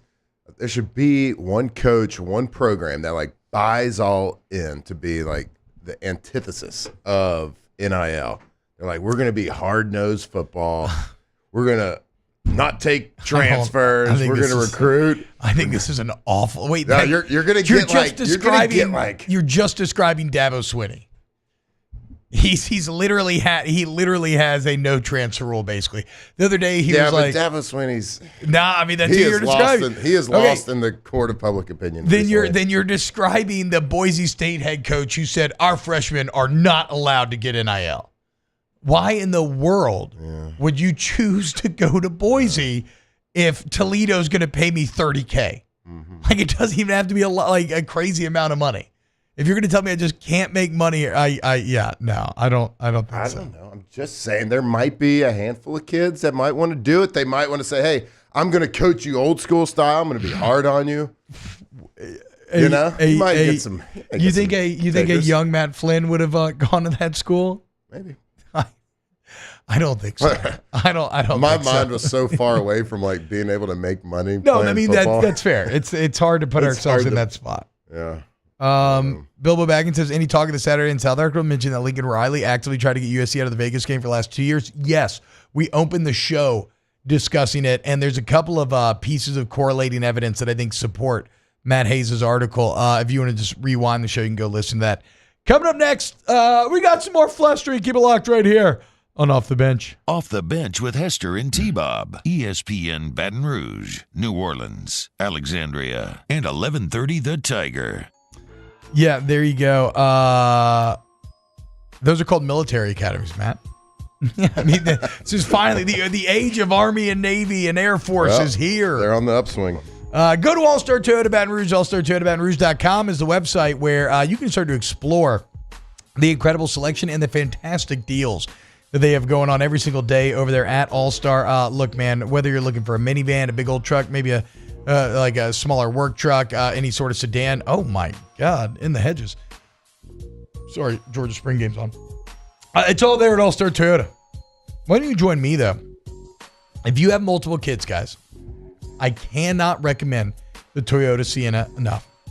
In fact, the newer ones, the hybrids, the amount of money you save on gas, just another wonderful ancillary benefit to buying your next vehicle from All-Star Toyota of Baton Rouge. So once again, AllStarToyotaBatonRouge.com is the website. Go check it out today.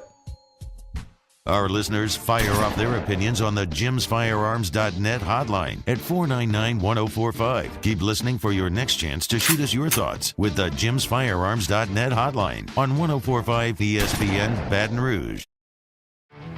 There it is, the extra mile.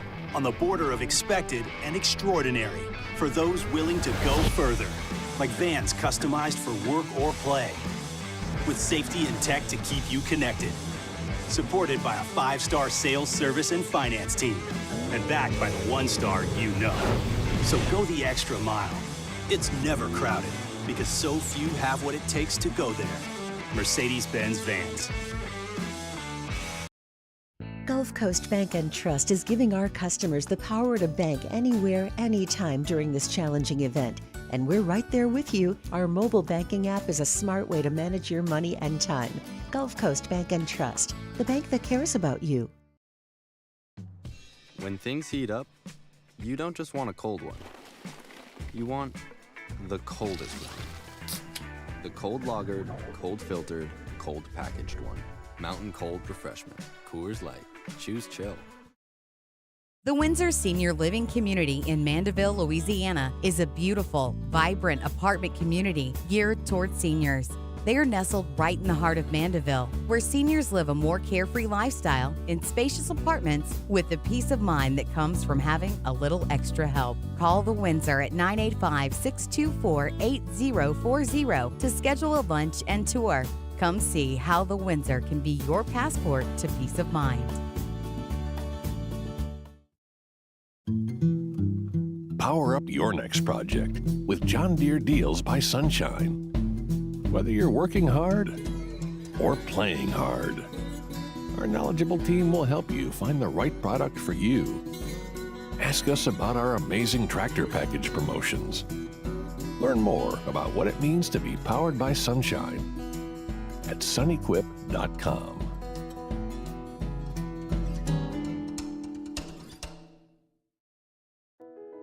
I've been doing business with Luba for 25 years. They're dependable, trustworthy. It's just the attention to detail with our clients. Our folks have years and years of experience. They're highly trained professionals, but many companies have that asset. What I'd like to think makes Luba a bit different is that we use those talents in a way that truly is dedicated to serving the needs of the folks who depend on us.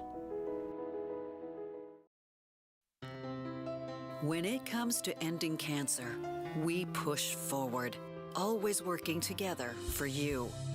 That's why our cancer experts at Ochsner have clinically integrated with MD Anderson Cancer Center. This means advanced cancer care, including access to life-saving clinical trials and integrating care to treat the whole you. Matt Moscona inviting you to join us for Wednesday's Hump Day AFR, presented by Pluckers. We'll roll up our sleeves and go deep dive into the Chapel Hill Regional, looking at North Carolina, Long Island, and Wofford. Join us 3 to 6. 104.5 ESPN Baton Rouge.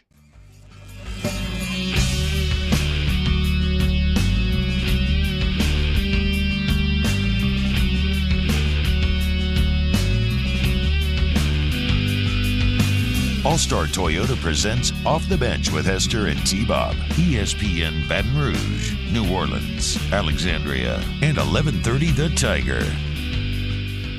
What's up, y'all? Welcome back. OTB. Hey, Alondra, what was your flustering thing you wanted to do? Okay, so I saw this tweet the other day. Okay. And it had me thinking because I was like, whoa, I don't think we ever definitively said.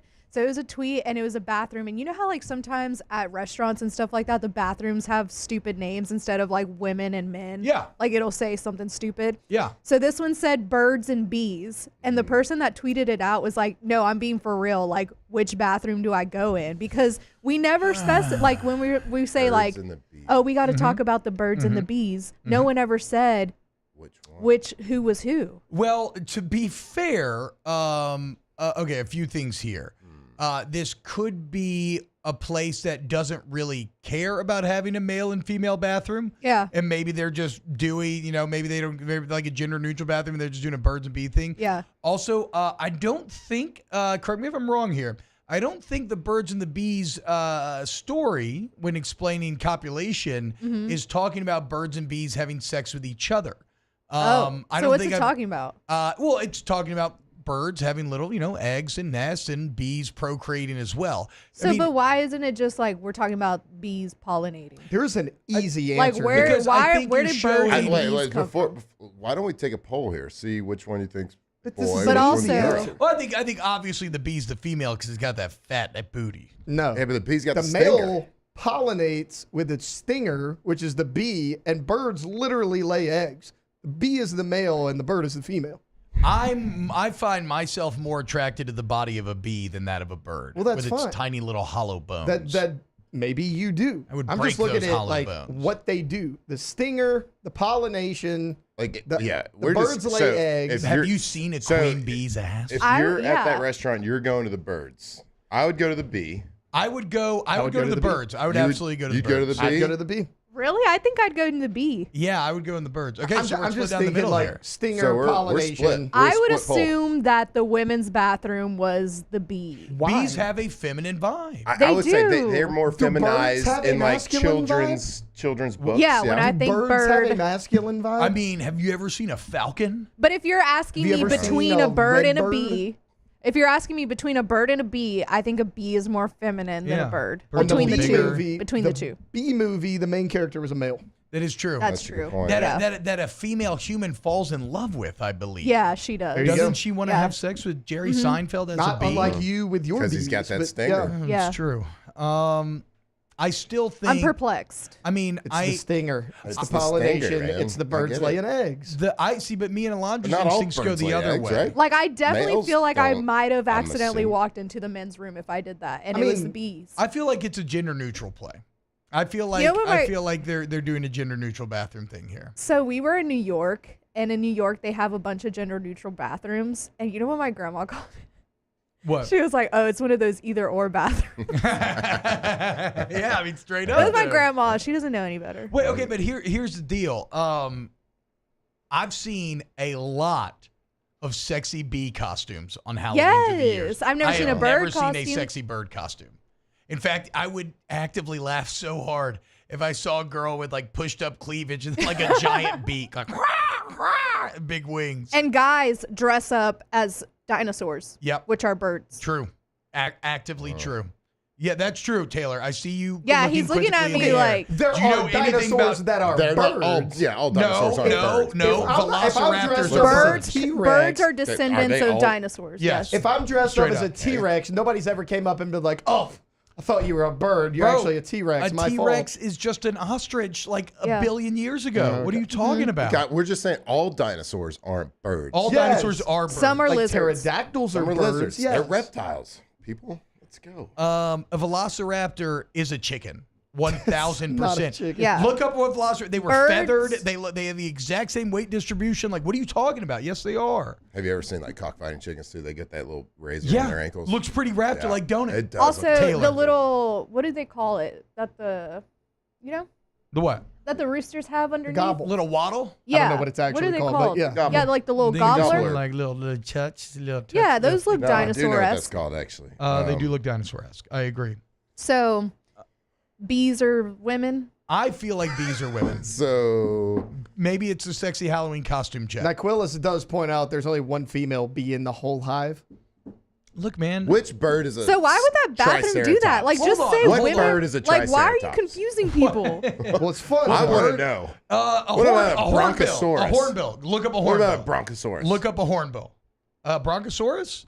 That's a. Are you trying to tell me a triceratops isn't a rhino? Yeah, they do feel pretty rhino-like, to be fair. Yeah. To be fair, they do feel It's apparently a bird, Matt. Barely a bird. Sorry, it's a I blue thought jay. it was a rhino Sorry, as well. the Y'all- triceratops y'all are- is a blue jay. Y'all are being a little dumb. Y'all are being a little dumb because a lot of dinosaurs are birds. They a lot are. just right here. We agreed with that. We just said we're not all dinosaurs. Not all birds. dinosaurs. That's fair. I'm a science guy. That's you know fair. this. That's why I brought this Your logic up in during science this. I needed to know. I needed the Flynn. What? I'll tell you a pretty cool bird thing that I saw in Vegas. We're hanging out at the pool, we're drinking or whatever, Is and this all real? of a sudden, this is real. Or hallucinated? No. We're drinking at the pool, we're hanging out, having a good time, and all of a sudden, a falcon comes like screeching over and then lands on this woman's arm, and there's just a straight up falconer right there at the pool. Apparently, these casinos, while you never see any pigeons or anything in Vegas, these casinos hire falconers to keep bird traffic out of the air. What? Yeah. Sweet. What? How funny would it be if your career was, oh yeah, I'm a falconer at the Wynn. Yeah, like a scarecrow, but Yeah, essentially like a scarecrow, but writ large. Someone Get was paid 150. someone listening was nice That'd be enough awesome. to text me this. Don't know why we didn't Google it, but they did. Though there are some variations to the story, it typically involves bees pollinating flowers, symbolizing male fertilization, and the okay. birds laying eggs, which equates to female ovulation. We Nailed did it, say dude. that. No, we did say that. We said that though. We Taylor arrived said at that. Taylor nailed it. He said that, and then I said birds laying eggs. yeah. And then True you or false? said, Y'all did I say like that. the bees' fat booties, so they're Yes. clearly female. I still maintain. Exactly. I still maintain. Whatever. Y'all are the ones that thought it meant that the birds and the bees are having sex Y'all are with the each ones. other. Y'all just admitted. No, nobody said that. I thought that. I thought that. I'm Y'all- not gonna lie. You just said if y'all, both of y'all, if y'all were at that restaurant, you I might would get have went the into the cops bees. called on y'all. Yeah, I would have No, went into the no, bees. You would have gone to the wrong one. I don't think care anybody's calling what the the cops on me, original. but- I don't care what the original birds and Too bees obvious. story was in reference to. Okay, I still maintain bees have a feminine vibe. I agree. I don't care what Like the I scientific acknowledge facts that. are. I acknowledge that. I think bees But I have a still feminine would vibe. have walked into the bees' bathroom. Yeah. Little, girls wear those yellow and black striped shirts. No, I don't Cleavage know poking girls out, that wear little that. tutu skirt. Oh, no, for on like Halloween. Halloween. Yeah. Yeah. Little dangly bee antenna. Yeah. I Seen it a think million just, times. if you're a restaurateur, just make it a little bit more obvious. Yeah, stop doing stupid Yeah. stuff like that. Yeah, that's dumb. No, I love it, dude. I think it's F fun. with They want to people. see how many people pick the wrong one. I think this is awesome. It's a great social experiment to naturally parse out how people feel about the sexual. Yeah, but I'm not trying to be identity part of of a birds and social bees. experiment when I'm just trying to enjoy a dinner. Just go in the bathroom and go pee. It is what it is, I do want to. I still want to know where the saying "birds and the bees" came from. Like, who started it? Why did they start it? Why did they And pick bird or bee? Yeah, why did they but associate that? that makes sense though. You're explaining sex, like you said. Yeah, but the naturally saying, bees like, pollinate how flowers. it became just like a normal saying. Because peoples were afraid to talk about genitalia, didn't want to talk about penis and vaginas. So instead, they're scientific terms, guys. Relax. So instead, you fall back on the birds and the bees. Huh. I wonder when it came about. Temptation song My Girl, it talks about birds and bees. Not necessarily it sex. feels very like 50s, maybe even 20s or something. It feels very old school to me. It Very does. kind of like Americana, like Norman Rockwell painting-esque. Have you seen that thing about human testicles? With the microplastics? Yeah. Oh, yeah. Terrifying. What does that mean? I have no idea. Where'd it come from? We've all just Plastic so apparently chopping boards? All the food. Every human testicle that's ever tested is full of microplastics. Yeah. But granted, it was like 40 testicles, right? It wasn't like 40,000. I mean, could have been a really but if you're grabbing spot. I mean, I guess, but if you're grabbing a random Yeah, like in New York 40 or something. I don't know, if you're grabbing a random 40 dudes and they all have it, like, I'm going to say that's probably pretty representative. And how micro are we talking? Well, hopefully very micro. Very. Right? That's what I'm saying. Are Even we all though- made of plastic? Well, Because it like the pictures they showed with the article, it's like a guy holding plastic in his hand. Well, it was It's weird, like a giant piece of plastic. the other It day. was like beads of plastic. I'm like, Jesus, I got pellets. Well, yeah, no, the other day I had like a 4x4 Lego pop out, and I was like, what the hell? How did that happen? So I don't know. Say that again? Yeah, I just didn't expect it at all. Let's dude. not breeze past All it. right, when we get back, more OTB. Keep it locked. Off the bench with Hester and T-Bob. Go to Trash Rangers, TrashRangersLLC.com, TrashSignup.com. If you want to go sign up in just 3 minutes, pick your days, your number of cans, see the prices, and work with a company that is efficient, that's reliable, that gives a damn about the community that they live in, right? These national companies you use, guess what? They keep the trash here, they take the profits elsewhere, not Trash Rangers. If you're in Ascension or Livingston Parish, you have a choice. Make the right one. Go to Trash Rangers as they funnel those profits back into the community through churches, Little League teams. They're just the best, man. They text you the night before when they're coming to pick up your cans, so you never forget to put out your cans again. Also, remember, if you have some sort of big project going on, Matt, you're a business owner here in Baton Rouge. If you need any roll-off dumpsters, anything like that, you call up Trash Rangers. They work with you directly. They don't have to check in with any national overlords, and they get you the exact size at the best price and exactly what you need. Trash Rangers, LLC.com. In times of need, get a full list of phone numbers, websites, and other important emergency information on the Demco Stormwatch page at 1045ESPN.com.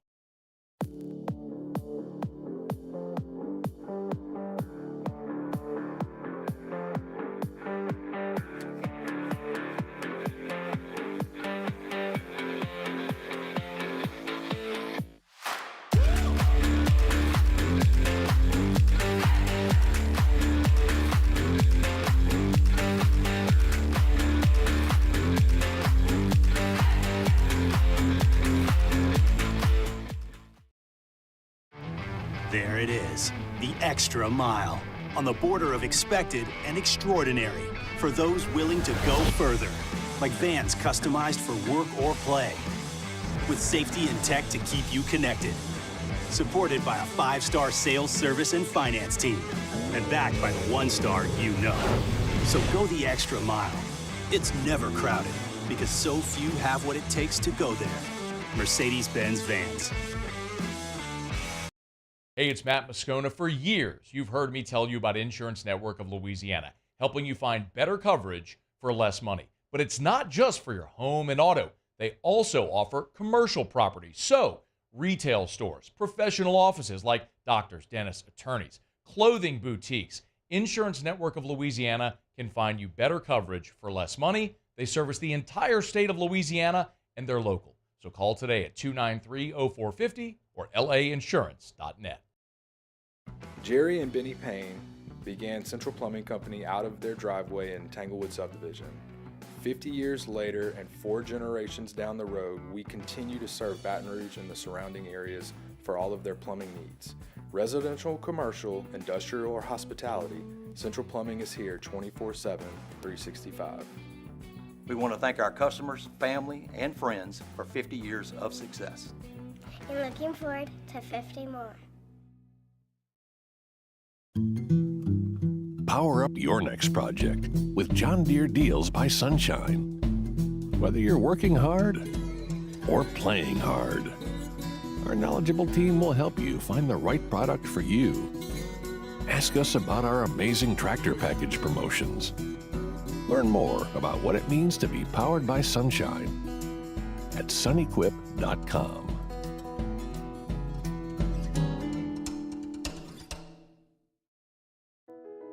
I've been doing business with Luba for 25 years. They're dependable, trustworthy. It's just the attention to detail with our clients. Our folks have years and years of experience. They're highly trained professionals. But many companies have that asset. What I'd like to think makes Luba a bit different is that we use those talents in a way that truly is dedicated to Jimmy Ott and Charles Henniger for the Wednesday edition of Live at Lunch, live at Los Reyes Mexican Grill on Lee, just off of Nicholson, right across from Mike Anderson's. Live at Lunch, live at Los Reyes, 11 a.m. to 1 p.m. Wednesday at 104.5 ESPN Baton Rouge.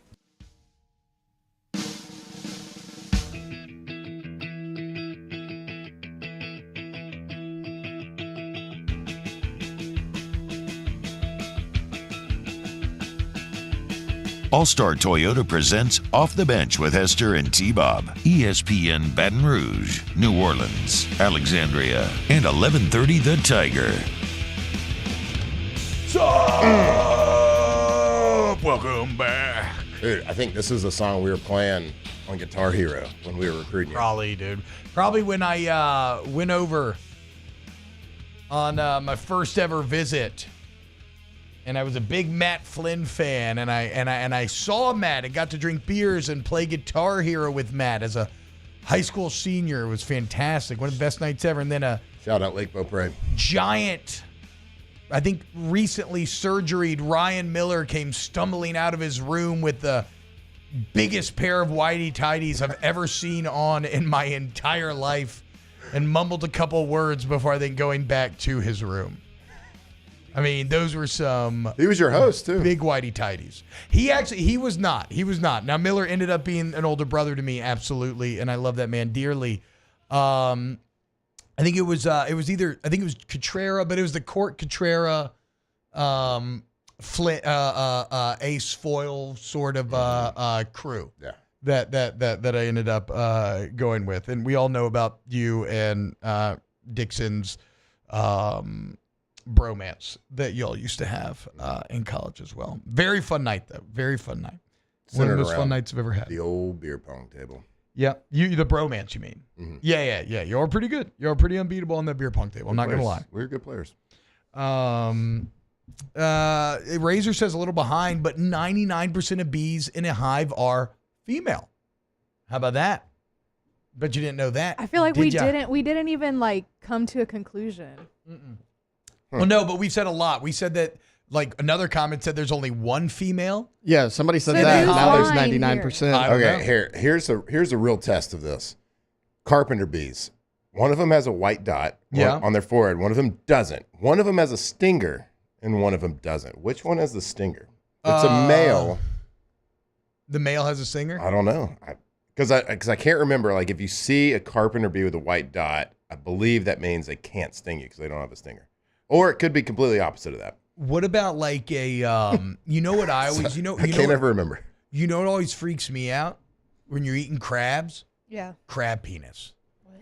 Yeah. You know that like. With the thing you flip. It's like that. It's like the first thing you flip. It looks like you can like take it down. It looks like is that the actual genitals? I don't know. I don't know. And then how you identify the male? I mean, it's almost as if the bottom of their shell has this like little arrow type deal that is like I think where there's some people in their car right now like losing it. They know a lot about carpenter bees and know a lot about crabs. Yeah. Well, it's like Taylor was talking to me about crabs the other morning, but we weren't talking about the same type of crab. Did you get the medicine yet? By the way, I meant to ask you that. Dude, that was like 2 weeks ago. Is I'm already that a over shampoo? it. How's it? It's already gone, dude. That's good. That's We're excellent. good. I'm good to know. Good to know for sure. Wait a second. Male carpenter bees do not have stingers. There you go. See? Only female bees have stingers. Are you serious? Mm-hmm. On all bees? I don't know about all bees. I don't know like too much about bee species, but I think we are slowly. So Champ says this show says a lot and rarely comes to a conclusion. Fair, but I think we are slowly but surely coming to the conclusion that bees are females. I've already come to my conclusion, and that ain't it. So the bee What were you stinger thinking of? is an egg-laying structure. Is what? An egg-laying structure. Oh, an egg-laying structure. Hey, I think the bee's women. There you go. A bee is absolutely one. Didn't you just read something Yeah, completely literally opposite than that? that Google put out that was like, this is what it means. This is from Google too, so I don't Can you know. imagine if there was a human-sized bee and they just took you by force, put their There's stinger a movie inside like of you, that, and right? laid a bunch of eggs in your belly? Okay, beeculture.com. I'd be mad. Oh, it's like Honey, I Shrunk the Kids. That's what it is. Only And the bees female are there. bees of all types sting because only female bees have stingers. Get out of town. There you go. Look at that. Guys, and that's from Bee Culture. Beeculture.com. It's one of my favorite websites. It's where I go for all my bee Beeculture.com questions. has never been wrong on Never. my bee You related browse culture. bee culture all the time. Yes. Huh? I mean, I don't know because all of these are saying that only female bees have stingers. All I of them. also just read that a carpenter bee does not have a barbed stinger, so they can sting you more than once. I always thought like if Oh. a bee stings you, it's done. It's a suicide mission. Don't Yeah. bumblebees bite you or Kamikaze. something? Bite? Did I make that up? I don't know. What did Bee Culture say on it?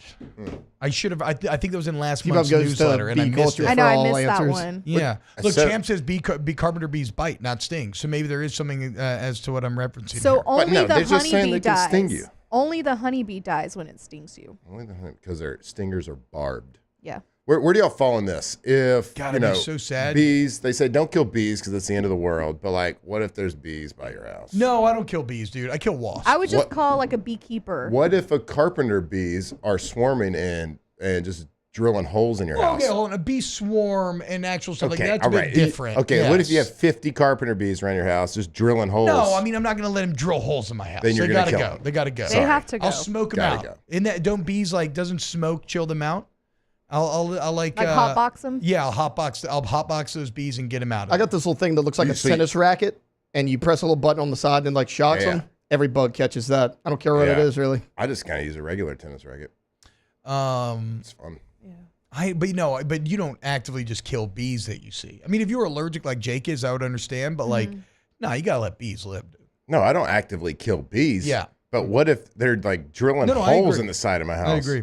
So it's either Are there little bee drills or something? I don't know. Can you The imagine? Pokemon? Can you imagine like a little bee with a little drill just wow. drilling Like a holes literal- in like a his literal- house? It is uber impressive. The carpenter bee has like work goggles Yeah. on. Hard hat.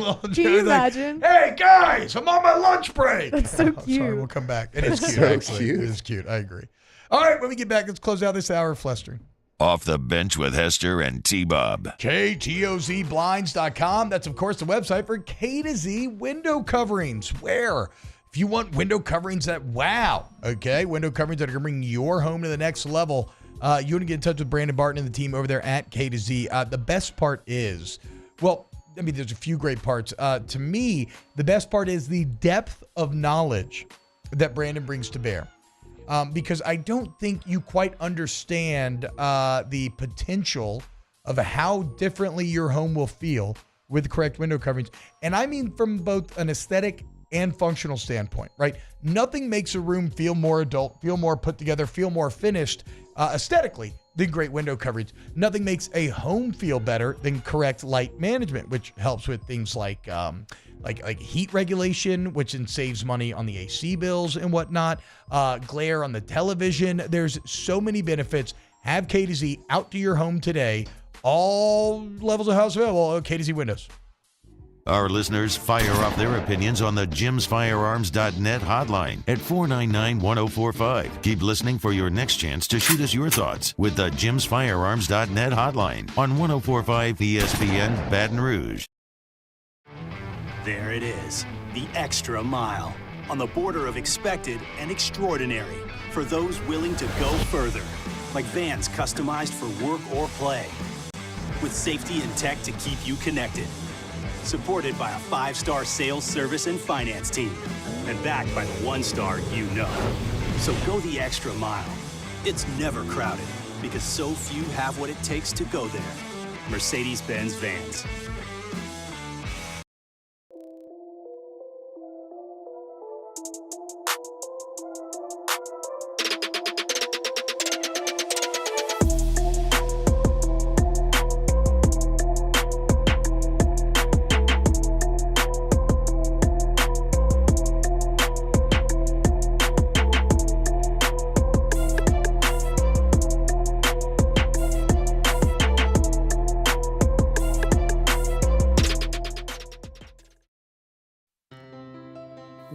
comes to ending cancer, we push forward, always working together for you.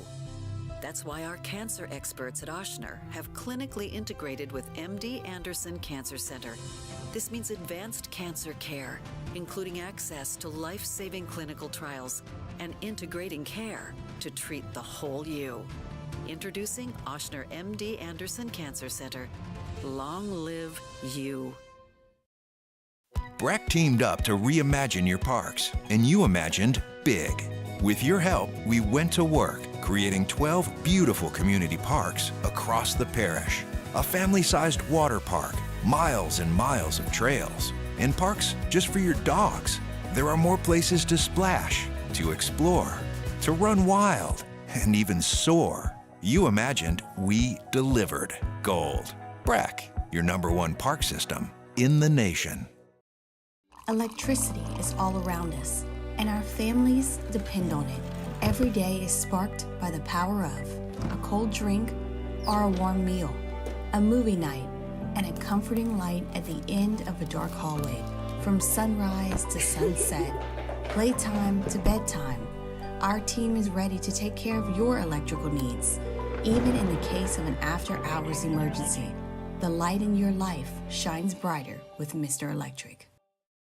Hey, it's Matt Moscona. For years, you've heard me tell you about Insurance Network of Louisiana, helping you find better coverage for less money. But it's not just for your home and auto. They also offer commercial property. So, retail stores, professional offices like doctors, dentists, attorneys, clothing boutiques. Insurance Network of Louisiana can find you better coverage for less money. They service the entire state of Louisiana, and they're local. Join me for a Wednesday edition of the Hunt Palmer Show. Koki Riley joins us from Chapel Hill. Ronnie Rance talking baseball, and Sharif Ishak on the black and gold. Hunt Palmer Show 1 to 3 weekdays, 104.5 ESPN Baton Rouge.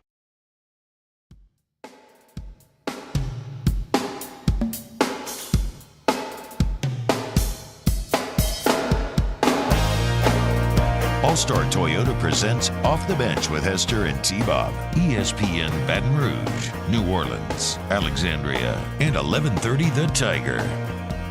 We came up with some other great ambiguous bathroom signs.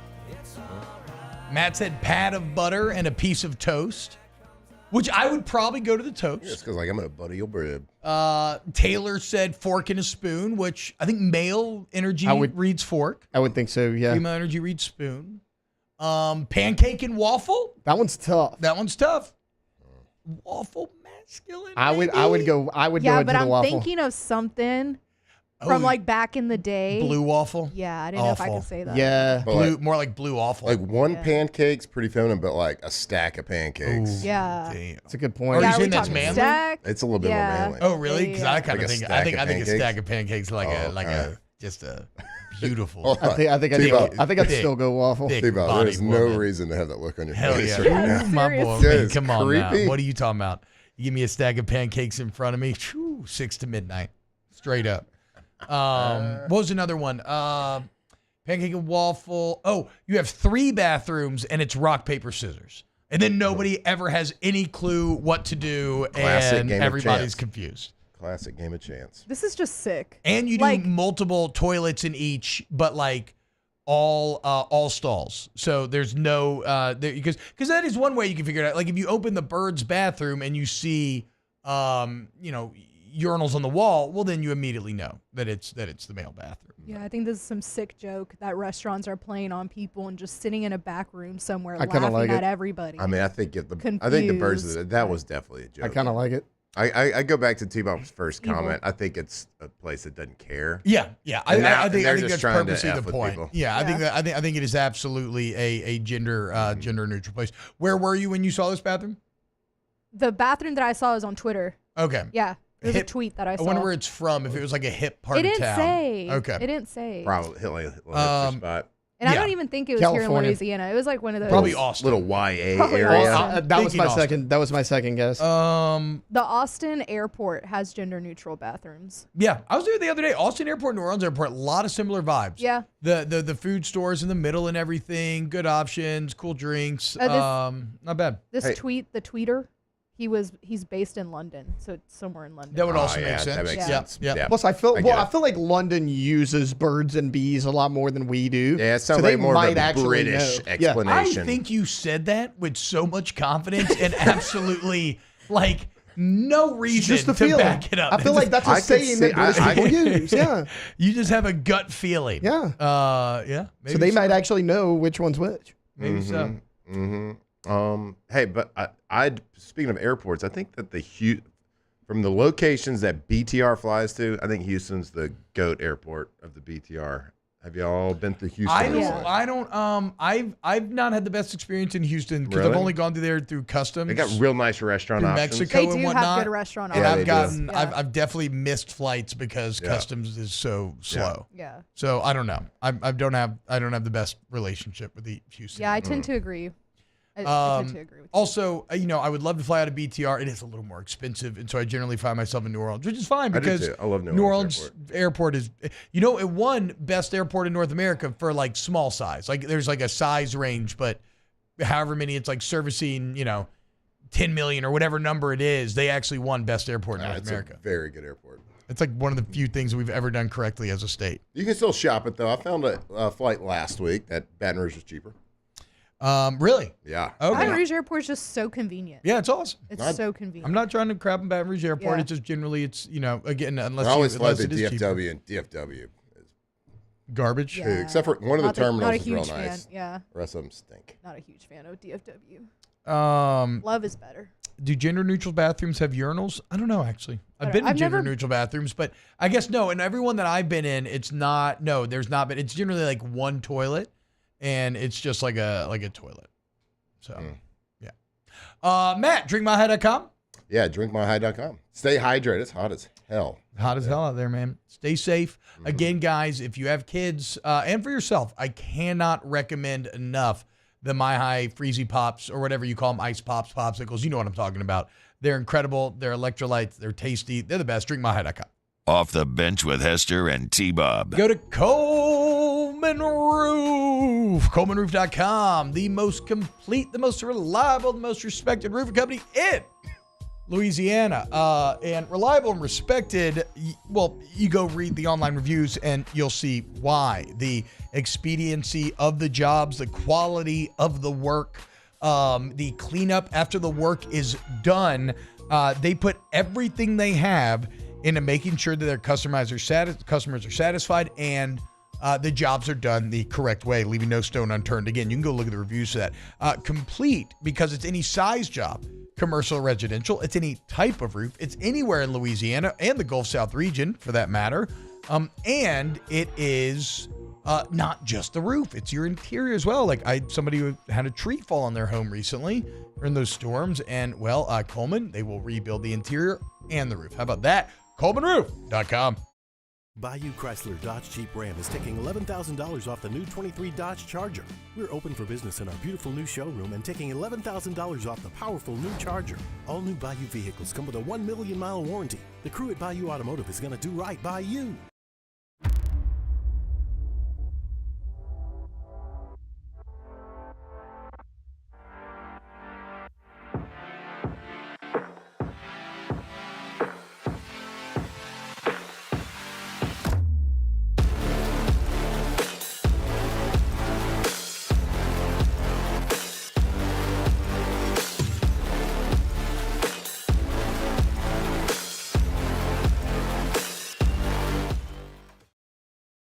Jerry and Benny Payne began Central Plumbing Company out of their driveway in Tanglewood subdivision. 50 years later and 4 generations down the road, we continue to serve Baton Rouge and the surrounding areas for all of their plumbing needs. Residential, commercial, industrial, or hospitality, Central Plumbing is here 24/7, 365. We want to thank our customers, family, and friends for 50 years of success. And looking forward to 50 more. There it is, the extra mile, on the border of expected and extraordinary, for those willing to go further, like vans customized for work or play, with safety and tech to keep you connected, supported by a 5-star sales, service, and finance team, and backed by the 1-star you know. So go the extra mile. It's never crowded because so few have what it takes to go there. Mercedes-Benz Vans. Power up your next project with John Deere Deals by Sunshine. Whether you're working hard or playing hard, our knowledgeable team will help you find the right product for you.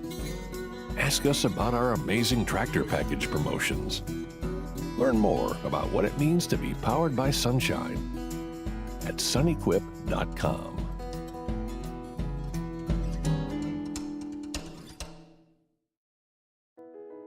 I've been doing business with Luba for 25 years. They're dependable, trustworthy. It's just the attention to detail with our clients. Our folks have years and years of experience. They're highly trained professionals, but many companies have that asset. What I'd like to think makes Luba a bit different is that we use those talents in a way that truly is dedicated to serving the needs of the folks who depend on us.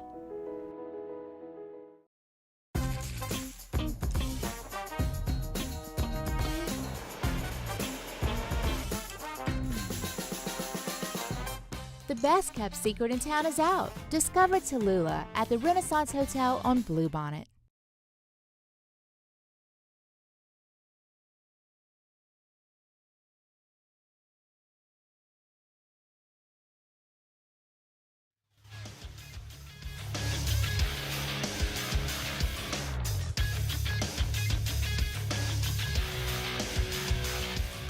Good morning. It's a 9 a.m. on Wednesday, May 29th. Today in Baton Rouge, you can expect cloudy skies with a high of 90 in hour 3 of today's show. We'll talk some New Orleans Saints. LSU baseball coach Jay Johnson will hop on the show at 9:15. The NFL story of the day and a whole lot more. If you missed hours 1 or 2 of the show, you can catch them in the on-demand section at 1045ESPN.com.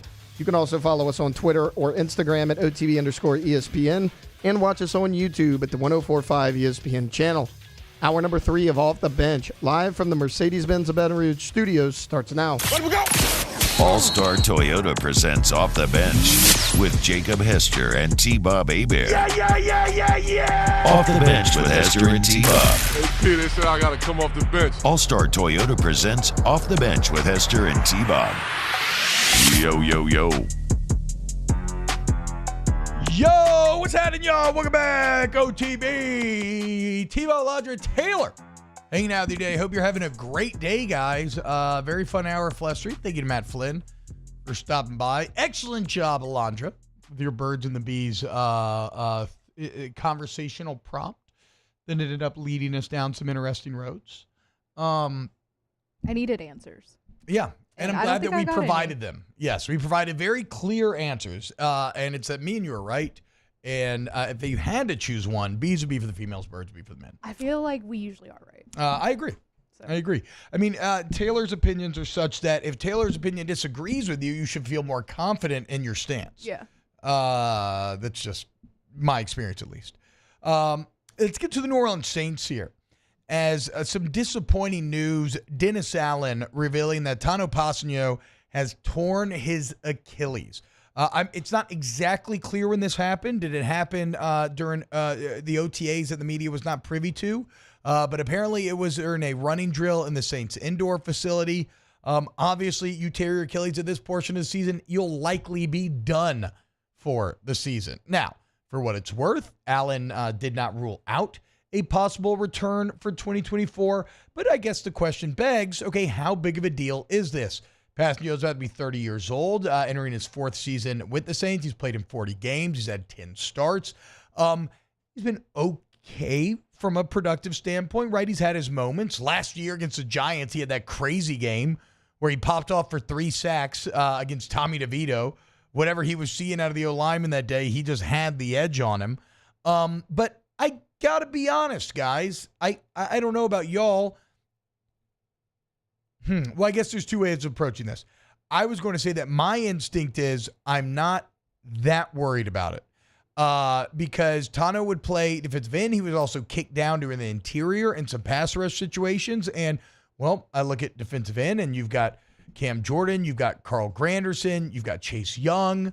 I think you're okay there. On the interior, you still have Brian Brzee, you have Kalen Saunders, you have Nathan Shepard. Now, I guess the other way of viewing it, though, would be you look at defensive end, and Cam Jordan is recovering from ankle surgery. Chase Young is recovering from neck surgery. Now Tano Passanio likely going to miss the season. So again, while Tano was not a starter, either on the edge or the interior, and was going to be Carl Granderson's backup, it's maybe not ideal in an offseason where that same position group now has a few different injuries stacked up. Now, clearly, I think that the difference would be that Cam Jordan, we expect to be available, and Chase Young, we would definitely hope that he would be available. Otherwise, that would be sorely disappointing given how excited we originally were when that signing was made. And then again, you have Isaiah Foskey somewhere in the mix, right? Can Foskey give you anything? Make no mistake, up to this point, Foskey has been a bust on par with Trevor Penning. It's just that you didn't put as much resources into him, so the bust doesn't sting quite as badly. But that was the case for year number one. Maybe he steps up in year number two. Or, Taylor, do you think you have to go and start to explore the free agent market and just add a body to this group, given the kind of stacked up injury concerns? Yeah, maybe. I look at this a lot, and this is something you can relate to more. I look at this as like you're losing your best sixth man on the offensive line, a guy that could come in and play guard or tackle. Your starters are still intact. The problem is your best depth piece is now gone at both guard and tackle, or in this case, tackle and defensive end. So, well, but would he have been best? Let's say if you have a healthy Chase Young, if you have healthy Cam Jordan, Chase Young, and Carl Granderson, Tano's probably fourth on that list.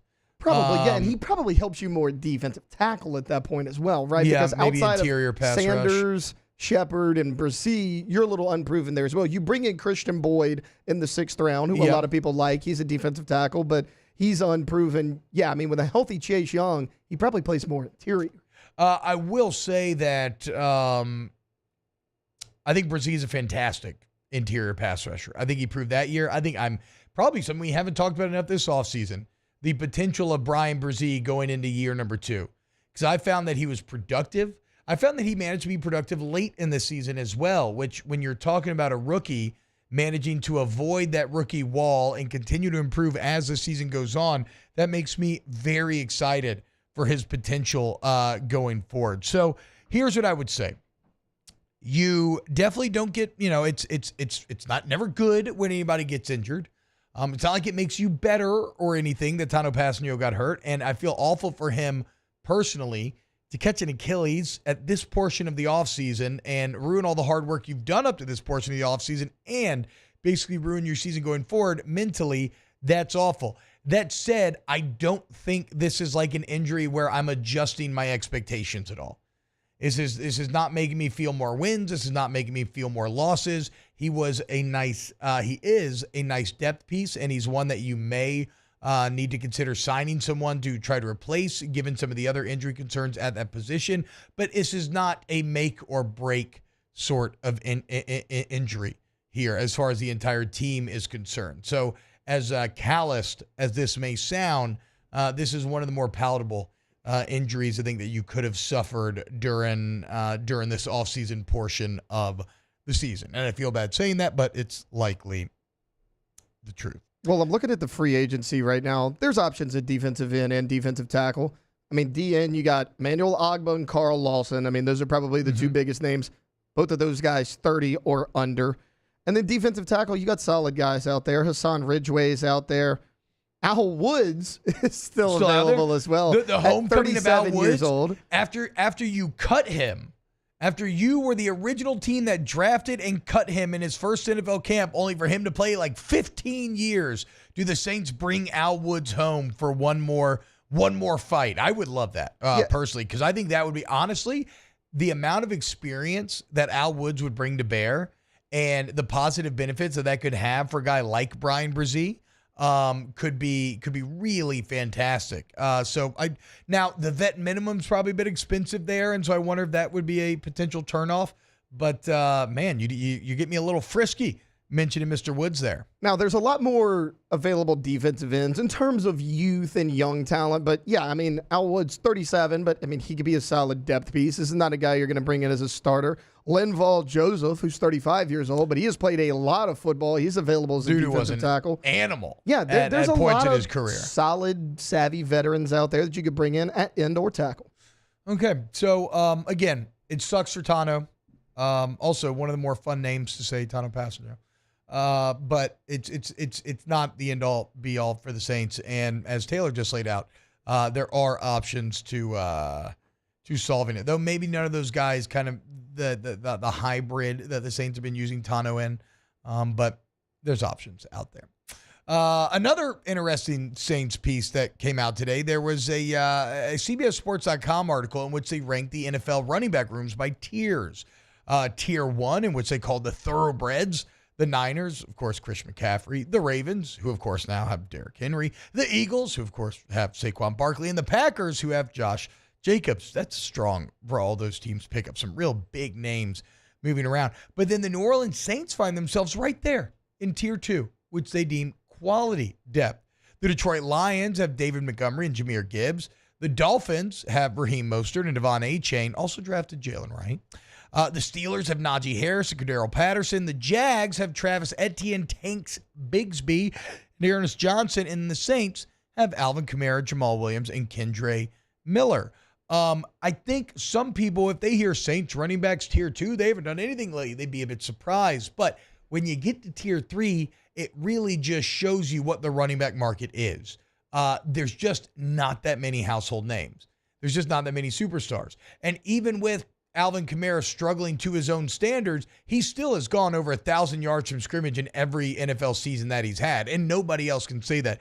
Kendre Miller deals with injuries last year, but did finish pretty damn strong, and had some exciting potential flashed there at the end. Now, Jamal Williams, again, you got to hope that Clint Kubiak can find a way to better utilize him, because last year it felt like, no, Taysom Hill is your short yardage option, and it was kind of like, well, why do we have Jamal Williams in, and why are you paying as much Jamal Williams as you are? That said, there might not be a bigger winner from the Clint Kubiak offense than the running back room. The Saints rushing attack was so blasé and pedestrian and predictable and boring last year that it made it harder on the offensive line, and it made it harder on the running backs. With the new motion concepts, play action, utilizing a ton of different weapons, hitting guys from different angles. I do expect, an emphasis on outside zone, something that Talise Fuaga is very good at doing. If Trevor Penning can, continue some of the potential that he's showing at right tackle, we will see. Again, the running backs may be the biggest beneficiaries of anyone on this team when it comes to Clint Kubiak. So, yeah, you tell me that the Saints are Tier 2, and you look at those Lions, Dolphins, Steelers, Jags room, I'd say that's accurate. I'd say the Saints' potential to have a Tier 2 running back room is pretty damn good, and that, again, the hope would be that, even though I don't think you'll do it to this level, the same way that San Francisco revitalized Christian McCaffrey's career, can Clint Kubiak inject a bit of life into Alvin Kamara's career? We'll see. All right, coming up next, let's talk to LSU head baseball coach Jay Johnson here on Off the Bench. Off the Bench with Hester and T-Bob. ESPN Baton Rouge, New Orleans, Alexandria, and 1130 The Tiger. Get Gordon and get it done. 225-888-8888, y'all. The number's very easy to remember. So is the website, getgordon.com. You go to getgordon.com. You can see testimonials from former clients and kind of explaining to you just how great of an experience it was. You can also go ahead and fill out a free consultation form, which you just give your first name, last name, email, phone number, explain what happened, and they'll get back in touch with you immediately. So you've been in a car accident, truck accident, personal injury, maritime injury, offshore accident, workers' comp. Look, Gordon's got your back. Get someone who's going to stand up to the big insurance companies and get you what you deserve. Also follow them on social media at Get Gordon, where you'll stay up to date with all the great giveaways that they always do. You'll see great content with your favorite athletes, members of the G team. Number 8,888 Reasons to Rally. Almost that time of year again. And Gordon McKernan injury attorneys are ready. Get Gordon. Get it done today. In times of need, get a full list of phone numbers, websites, and other important emergency information on the Demco Stormwatch page at 1045ESPN.com. The Windsor Senior Living Community in Mandeville, Louisiana is a beautiful, vibrant apartment community geared toward seniors. They are nestled right in the heart of Mandeville, where seniors live a more carefree lifestyle in spacious apartments with the peace of mind that comes from having a little extra help. Call the Windsor at 985-624-8040 to schedule a lunch and tour. Come see how the Windsor can be your passport to peace of mind. When it comes to ending cancer, we push forward, always working together for you. That's why our cancer experts at Ochsner have clinically integrated with MD Anderson Cancer Center. This means advanced cancer care, including access to life-saving clinical trials and integrating care to treat the whole you. Introducing Ochsner MD Anderson Cancer Center. Long live you. BRAC teamed up to reimagine your parks, and you imagined big.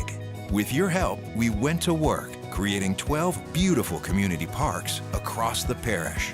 A family-sized water park, miles and miles of trails, and parks just for your dogs. There are more places to splash, to explore, to run wild, and even soar. You imagined, we delivered gold. BRAC, your #1 park system in the nation. Electricity is all around us, and our families depend on it. Every day is sparked by the power of a cold drink or a warm meal, a movie night, and a comforting light at the end of a dark hallway. From sunrise to sunset, playtime to bedtime, our team is ready to take care of your electrical needs. Even in the case of an after-hours emergency, the light in your life shines brighter with Mr. Electric.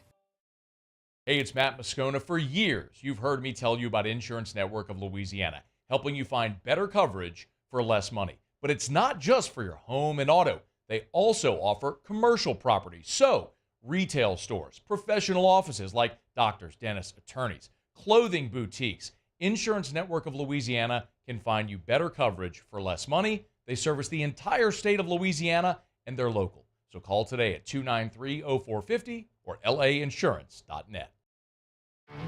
There it is, the extra mile, on the border of expected and extraordinary, for those willing to go further, like vans customized for work or play, with safety and tech to keep you connected, supported by a 5-star sales, service, and finance team, and backed by the 1-star you know. So go the extra mile. It's never crowded, because so few have. Matt Moscona inviting you to join us for Wednesday's Hump Day AFR, presented by Pluckers. We'll roll up our sleeves and go deep dive into the Chapel Hill Regional, looking at North Carolina, Long Island, and Wofford. Join us 3 to 6, 104.5 ESPN Baton Rouge.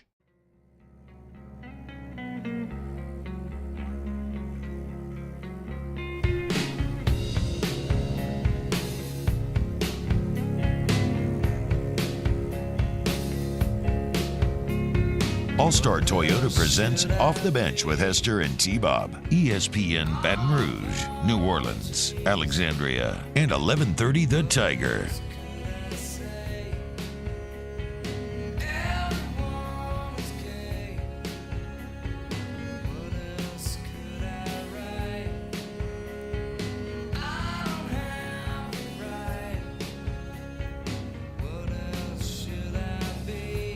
What's going on, y'all? Trying to catch up with Coach Jay Johnson here. Coach is ready. Unfortunately, Alondra just informed me that we are unable to make phone calls right now.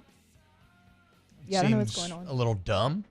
A little frustrating. Bo, if you're listening, I'm texting Bo right now. So I just texted Coach to call in, but you know, that's a very busy man. We'll see if he sees the message or not. Okay.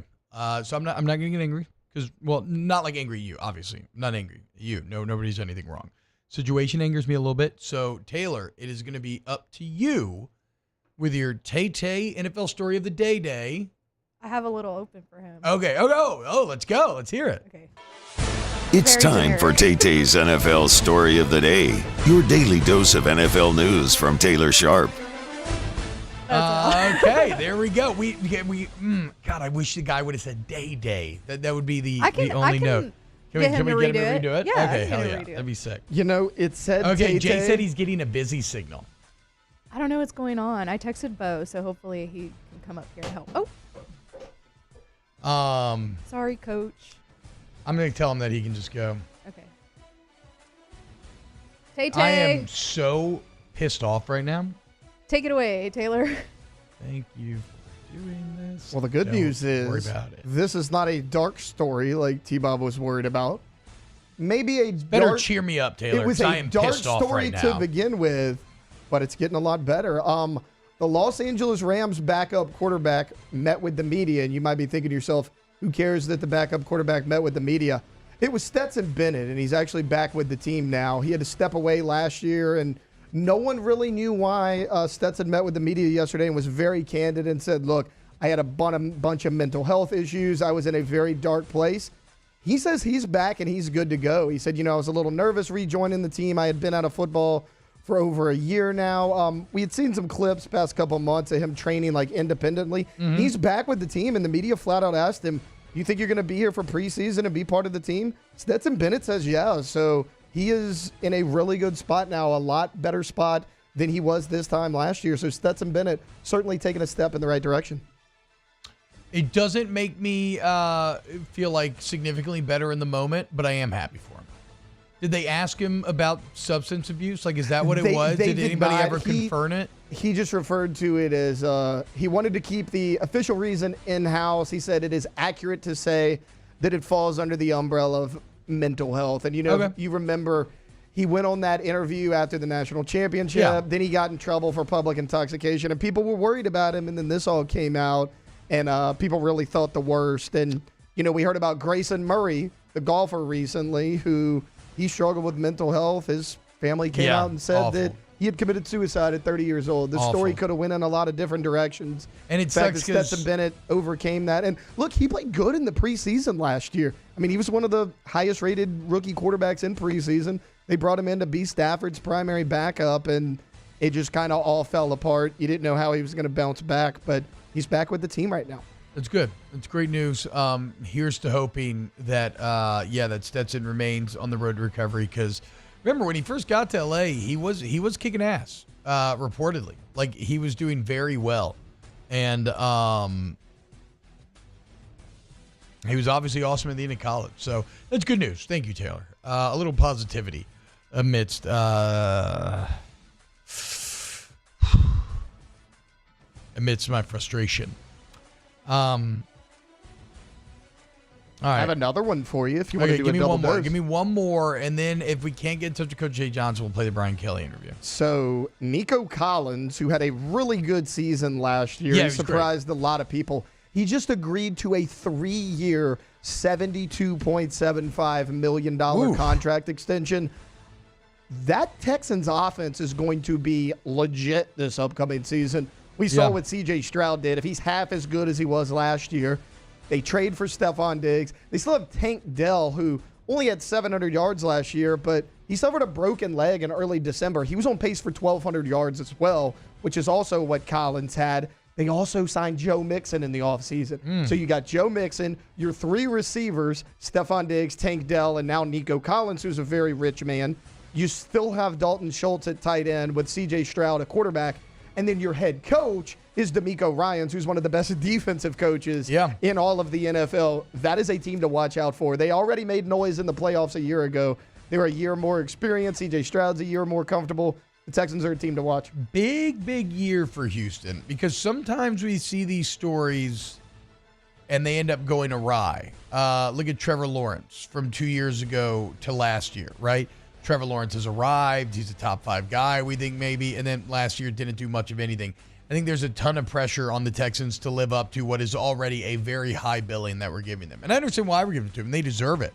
But again, a just massive amount of pressure on C.J. Stroud's shoulders to live up to it. That said, AFC South probably one of the friendliest divisions to do so in, given that, I mean, you got Anthony Richardson in Indy. Now, I think the Jags will get back on track a bit. And then who else am I missing? Tennessee Titans. Oh, yeah, and then the Titans are nothing to That's the thing. Like write home about right now. They should run away with this division. I think so. You don't think the Jags get frisky at all? I think they do. I just love that offense in Houston. I mean, and I was a C.J. Stroud doubter. Me and you talked about it. Yeah. I unfairly criticized him solely due to the fact that he played at Ohio State. All Ohio State quarterbacks suck in the NFL. It's one of those things where it's like, it's a good rule to follow until it's not. Yeah. It's no longer a good rule to follow because of C.J. Stroud. And then T-Bob, I saw something on TV the other day about Anthony Richardson. He's thrown, not completed, 256 passes from his senior year in high school till now. Oof. Jared Goff threw over 400 this past year. I mean, Richardson's as raw as they come. I have a somewhat of a potential source in Indy, and I've heard some concerning things maybe about the Richardson work ethic post-injury. I thought it was a bad pick to begin with. I understood the pick. I support the pick, and I hope that he ends up fulfilling some of that physical potential, but I don't know. All right, when we get back, if we don't figure out the phones, then we'll play you Coach Brian Kelly from the SEC spring meetings. He sat down with Jake Hester on SiriusXM yesterday. Coming up next here on OTB. Off the Bench with Hester and T-Bob. Community Steel Company, CommunitySteelCo.com, CommunitySteelCo.com. You need steel. Well, you need Community Steel. And that's because they got the best prices, the best people. The actual people is why it matters, because like a live and local sales team, you can go meet them, interact with them, form relationships with them. So whether you're looking for personal steel needs or commercial steel needs, they better know how to serve your steel needs. So you need like roofing, sheet metal, purlin, tubing, accessories, metal buildings, whatever it is, steel buildings. It's all there at Community Steel Co. And because they go get the steel directly from the wholesaler and they manufacture everything in Gonzales themselves, I mean, their campus is massive, y'all. What that means is there's no middleman back jacking up the price for the consumer on the back end, which means you get the best deal, which is why they are disrupting the steel injury, why so many of these national guys are pissed at him, because they're the best and they give you the best service and prices. CommunitySteelCo.com. Our listeners fire off their opinions on the JimsFirearms.net hotline at 499-1045. Keep listening for your next chance to shoot us your thoughts with the JimsFirearms.net hotline on 1045 ESPN Baton Rouge.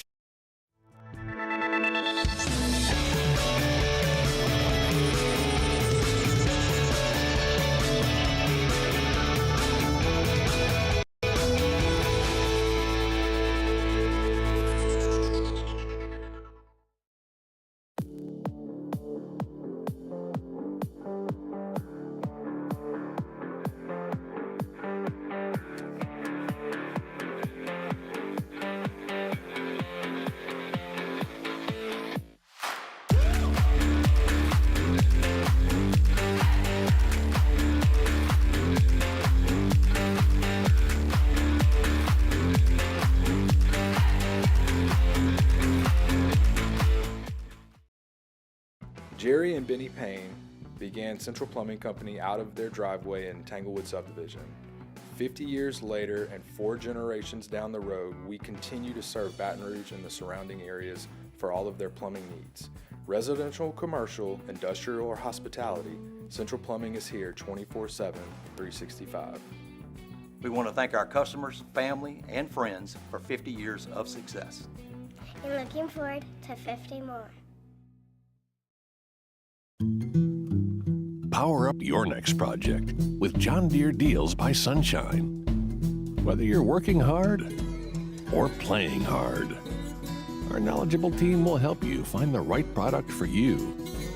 Ask us about our amazing tractor package promotions. Learn more about what it means to be powered by Sunshine at sunequip.com.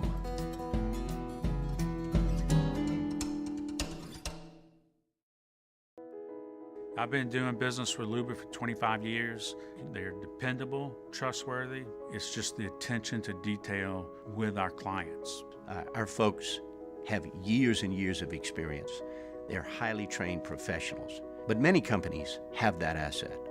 What I'd like to think makes Luba a bit different is that we use those talents in a way that truly is dedicated to serving the needs of the folks who depend on us. When it comes to ending cancer, we push forward, always working together for you. That's why our cancer experts at Ochsner have clinically integrated with MD Anderson Cancer Center. This means advanced cancer care, including access to life-saving clinical trials and integrating care to treat the whole you. Introducing Ochsner MD Anderson Cancer Center. Long live you. At Relief Windows, we're more than windows. We're windows, doors, hardy plank, and vinyl siding. But our number one product is always... Jimmy Ott and Charles Henniger for the Wednesday edition of Live at Lunch, live at Los Reyes Mexican Grill on Lee, just off of Nicholson, right across from Mike Anderson's. Live at Lunch, live at Los Reyes, 11 a.m. to 1 p.m. Wednesday at 104.5 ESPN Baton Rouge.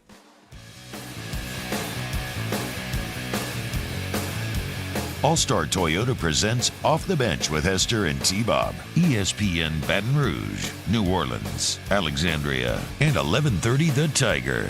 No luck on the phones. So instead of Coach Jay Johnson, hear from Coach Brian Kelly. He sat down with Jake Hester and the Series boys at the SEC Spring Meetings yesterday. Welcome back, 2024 SEC Spring Meetings. Peter Burns, Chris Dorien, Jacob Hester, and a lot of purple and gold here. A lot of purple and gold. Yeah. With Coach Brian Kelly joining us. Right well, you know, it runs through the blood, really? Right? That's what we say. Yeah.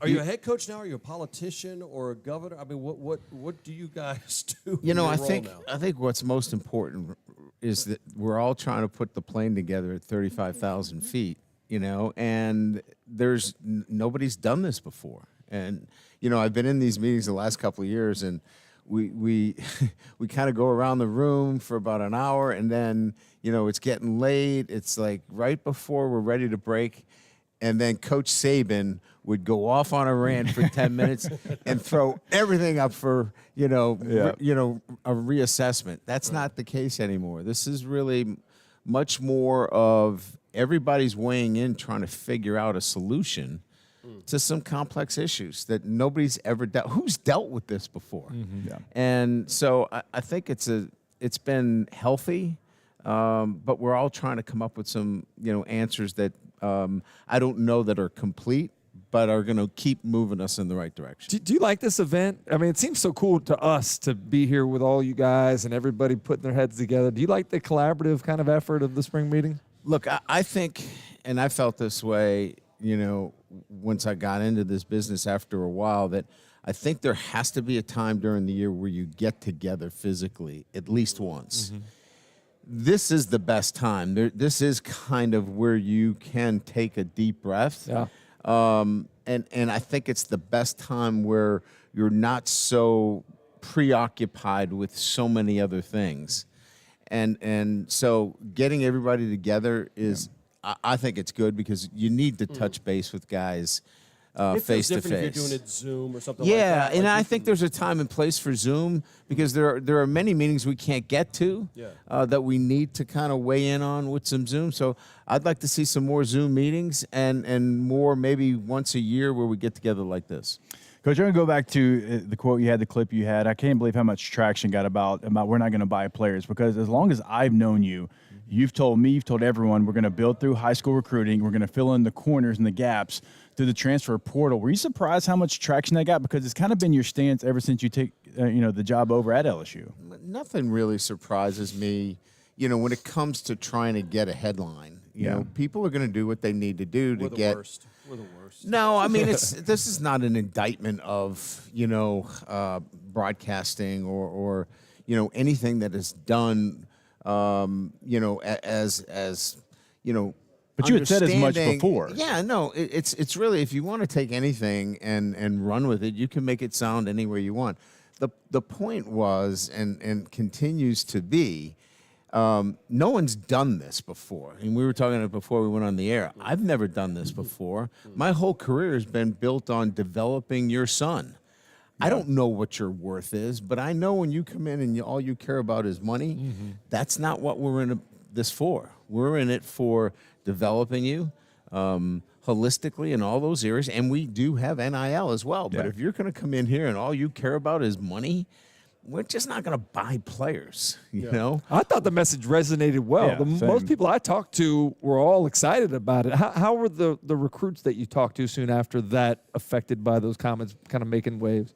Well, I think, when you, in retrospect, you think about it for a moment and you can say, I think that we hit, many of the recruits in the right way because they heard the whole piece. Right. Those that didn't, or those that want to use it in recruiting, You weren't interested in it anyway, They, right? they just took what they wanted to hear and they use it negative. So, look, I know what I get into when I open my mouth, and transparency sometimes is not the best way to do it. This is a slippery slope, this issue that we talked about. Maybe in retrospect, maybe I shouldn't talk about it in those kind of one-on-ones. But that's not who I am. Right. And if somebody asks me a question about that, I'm going to give them my answer. But it also led to an interesting conversation we had over the last, it dovetailed into this convo about, listen, if you are looking for a position, no different than in the NFL now, that there's going to be some people that say, hey, listen, this team may be desperate for it. My asking price at this position may be different than an NIL part aspect of it. And there's almost an NFLization of a salary cap that plays into college football now. Is that Well, I mean, whatever words you want to use, Peter, right? So, I think in the NFL, and we all know this, there's opportunity as well. In free agency, it's not just about the highest bidder. It's, if I go to a particular place, it's I want to play for a championship. I want to play in this kind of environment. I want to play with these players. They've got a great opportunity at this position. It's not just about the money. And so I think it just depends on how you want to look at it. And in some instances in the NFL, free agency isn't just about I've got to get the most money when I get into free agency. I want to get money. I want to get paid. Get that. But I also want to get the best situation for me in all areas. Yeah, because you can take the wrong deal fast. I mean, being a free agent in the NFL, you got to take a look at it. And playing time and championships and all that stuff matters. No doubt. You mentioned earlier your main focus used to be on developing your son. Do you have to take a different approach to developing these guys as players, as people holistically, as you talked about before, because of the transfer portal, because of maybe how they're raised now? Gee, I don't think I can. And I've this kind of introspective look at it is one that I've used over the last 4 or 5 months, but I'm not about to change at this point. I still want to develop the young man in all of those areas. I still think you can do that around an NIL or a revenue sharing piece. I still think that can be a great opportunity and create the right environment for them to succeed in all those areas. Because look, at the end of the day, they're still 18 to 22-year-olds. And so they need those foundational pieces. And I think I can provide those. And that's what I've done for 33 years. So if I'm not selling that, what am I selling? Mm-hmm. Well, with that being said, what does that future for Brian Kelly as a head coach look like? Because we've seen a lot in basketball. Just, Coach K and Roy Williams, a lot of guys kind of go a different direction. Nick Saban at some point as well, too. Have these changes made you kind of reevaluate how much do I love coaching versus what else I could do? Yeah. I think every day you look at it and go, why am I coming in today? What is my real objective? Well, it's not because I want to talk about money every day. I know that's part of it today, but it's still about the relationships that I have with players. It's still about watching them grow as young men. It's still about getting them to be the best version of themselves in all of those areas. That still motivates me every day.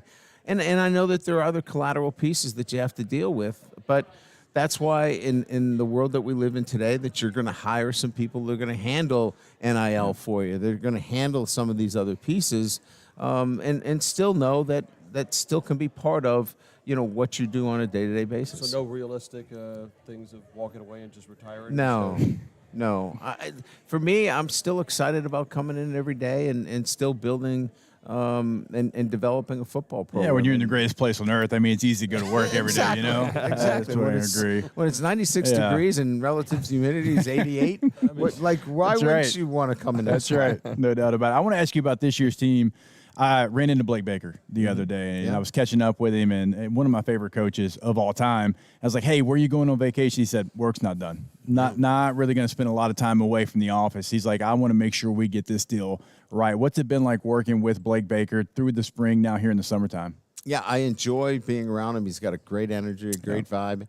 And look, I think we all know that, we had 3 defensive tackles that got drafted, Yeah. We didn't play like that, right? We didn't play like that. So, it's not just about talent. It's about how you get your players to play. And I think, Blake's, ability to communicate, his ability to get players to do things that they normally wouldn't do on their own is really going to play a big part in this. And you can tell by just talking to him. I was in most of his meetings during the spring. I wanted to kind of get that sense and feel. And he's going to get that group to play hard and play the right way each and every down. And so I'm excited about it. And in the short time that I've been with him, I can already feel that. I'm going to preface this question by saying I'm incredibly biased. I got to know Garrett Nussmeier when he was a little kid living in Gainesville in the neighborhood, and have always looked at his focus and being very different than most kids. But have you ever been a part of a team where you've had maybe as high achieving a quarterback as you had with Jaden and transitioning into the next guy with such a high ceiling for him? Probably not. I mean, I've had some similar situations, but not quite the same. I think what I'm most excited about with this transition is that you're going to go from a Heisman Trophy winner to maybe one of the best leaders that I've had here at LSU. Yeah. And that's really exciting because he does all the little things the right way. And he does them not because, he wants to be patted on the back as a great leader, it's because he just naturally does them the right way. And so that's really going to be exciting to see this team really move towards Garrett Nussmeier as its starting quarterback. Now, that transition was happening, obviously, but it was just the spring. When it really happens is when, you get a couple of games under your belt and you keep moving. And I just am looking forward to watching this really transform itself into his football Isn't that exactly who you want, though? You talk about guys that want to be at LSU. His family from Louisiana, loves the school. He does those little things because it matters to him. It matters putting that uniform wherever on. you are, LSU, Florida, it doesn't matter. Alabama, you want that. And that's what that's what this is all about. And being able in this age that we're in right now is still maintain that purity in what we're doing. And I'm optimistic that we can. We have to put some safeguards in place, but I think we can do that. And having a guy like Garrett Nussmeier, who is playing this game because he absolutely loves to play it and who he plays it with, is a great accelerator towards that direction. You still have some of that. I mean, I think you have the best player in the country in Will Campbell. I think he's the best football player regardless of position in the country. I truly believe that. I won't argue. But he's the same way. Yes. Like he is LSU through and through. He's not going to waver. He's not going to do anything extra that, off the field that's going to mess up on the field stuff. Yeah. And when you have leadership like that at that position especially, I mean, there's still some of that in college football. All is not lost. No doubt. And I think if you take these two kids and just who they are individually, they kind of transcend where they're from because they are a bit of what we've all looked for as coaches. These are selfless guys that are no nonsense, that are going to lead and they're going to hold you accountable. If you're not doing it the right way, Will Campbell is going to grab you by the shirt collar. Player-led. Player-led. And he's going to make sure that you do it the right way. And that's really a fun thing because, look, I play with Peyton Manning. He was the same way. Look, I'm one of the best players to ever do it. If I'm going to do it the right way, I'm going to put in the extra, I'm going to demand that you do it because if I can do it, everybody should be able to do it. Absolutely. And so when you have a quarterback, an offensive line, those are really great I think pieces to fullbacks. You're right. Oh yeah, Coach. the fullback again. The fullback again. Bring back the toss dive. Okay, bring back the toss dive. Those are great pieces to it. And again, and I've said this many times. I think, when we put this together, it was the offensive line, your quarterback coming together. We know the skill pieces are going to be pretty good. Let's go play some good defense and see where it shakes out at the end of the day. There's a game against the University of Florida, against the Gators. I thought we canceled that. Did we? You guys know we're not canceling that. No. We've got to go there now. Yeah. I hope they never cancel that. Which one of the costumes that Chris Dorien had to dress up in was your favorite? Was it personally Chuckles the Clown 2 years ago, or was he was dressed up as the turkey? No, it was Chuckles the Clown. Yeah. The two shot of us together was pretty good.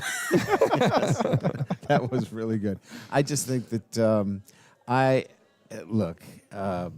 those games have been amazing. There's a different feel in that game than any other game that we play at times. I mean, look, the Alabama game is what it is, but the Florida game, man, there's an electricity to that game that is matters. It matters. I agree wholeheartedly. That's why I hope it doesn't ever go away. It's an amazing feeling to get on that sideline when those two teams are competing. Because it's different. Yep. It is different. And there's going to be one now with Oklahoma as well, too, because I know LSU fans going back to 03, if I'm not mistaken, and what that little rivalry means as well. Yeah, let's just throw that one in there. And I'm sure, as this thing continues to grow, they'll figure out to maybe get another SEC game in there. And don't forget, the Big Ten's probably coming down the road in a few years. Well, so, this schedule is going to be incredible for our fans to see, and it's really going to prepare you for the next 8 SEC games and 2 Big Ten games for y'all this year. Well, that's I like it though. No, yeah, absolutely. let's go get it. Actually, I'm disappointed in it. Well, listen, because I don't want to play that game on Sunday. Like if it was in Vegas, CD and I could have gone to the USC game. I'll be there. I hate to hear y'all won't be there. But on Sunday, we got to work on Monday. We can't just lollygag around. Look, if you're gonna hoot with the Owls, you got to cock-a-doodle-doo with the Roosters as well. You want that preach. 2 a.m.? When you look at that as well too on those games. You guys have wanted to play it. Have you ever got a feeling that USC looked at it and been like, man, I don't know if that's the right fit for what we want to do? Well, Lincoln and I talked about this. We're represented by the same agent, and he certainly doesn't want us to play the game. He would have been, I think a couple of years ago, when it was first put together, he was probably under the impression that this game would never come together, right? But as things, became clear that it was Big Ten versus the SEC, there was no way either team was going to pull out of this game, So I just think, when you look at it at face value, both teams are looking at this that we're very similar, right? Both of them had the best quarterbacks, in the country. Both of them are going through a reboot on defense. And it's really an opportunity for them to get off to a good start. Look, we haven't won an opener since I've been here.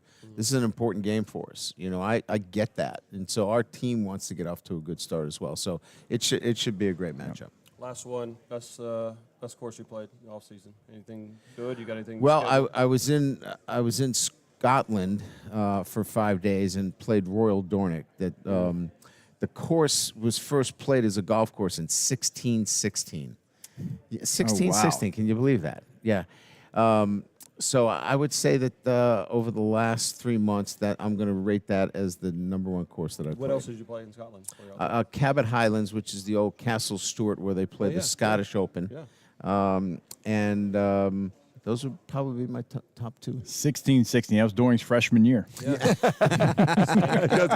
And the thing is, he's still got eligibility. That's right. That's right. Coach, we fell in love with you here a couple years ago, man. I'm not an LSU guy like these two guys, but you're one of my favorite, and so grateful to have you in the league, man. Yeah, Thanks, it's so much fun. Good to be here. Thanks, guys. Thanks for your time. Coach. Thanks, man.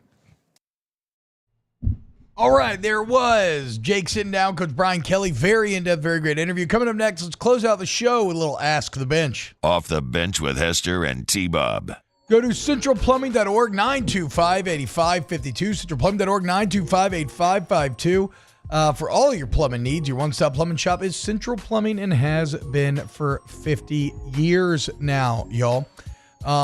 Remember, it's not just repairs, though. If you want a bathroom remodel, maybe you want like a tankless water heater, you just want to upgrade your system, well, Central Plumbing, they can do it because they've seen it all, and they've done it all. And because they've seen it all, done it all, they can also fix it all. So when you need help, there again, your one-stop plumbing shop. 24/7 emergency service, flat rate pricing, a huge fleet ready to go at your beck and call. Licensed, bonded, and insured employees. They send you information about ahead of time so you can trust who's coming into your home, and an excellent warranty coverage once the work is done. What this means is you have peace of mind every single step along the way, both when calling them, doing the actual act, and after the fact. So, you need your pipes fixed, go to centralplumbing.org. In times of need, get a full list of phone numbers, websites, and other important emergency information on the Demco Stormwatch page at 1045ESPN.com. Breck teamed up to reimagine your parks, and you imagined big. With your help, we went to work, creating 12 beautiful community parks across the parish. A family-sized water park, miles and miles of trails, and parks just for your dogs. There are more places to splash, to explore, to run wild, and even soar. You imagined, we delivered. Gold. Breck, your #1 park system in the nation. Farming is a way of life for us. It's not something we get up in the morning and dread going do. It's just something we go to bed at night looking forward to getting up to go do. John Deere equipment is what we as farmers strive to have. It's in your blood, it's in your veins. It's just a part of who you are. Green is what we want to be in. The other tractors were acquired to patch it up to get to where you want to be. Where we want to be is in John Deere. Flip the switch and learn more about what it means to be powered by sunshine at sunequip.com. There it is, the extra mile, on the border of expected and extraordinary for those willing to go further, like vans customized for work or play, with safety and tech to keep you connected. Supported by a 5-star sales, service, and finance team, and backed by the 1-star you know. So go the extra mile. It's never crowded, because so few have what it takes to go there. Mercedes-Benz Vans.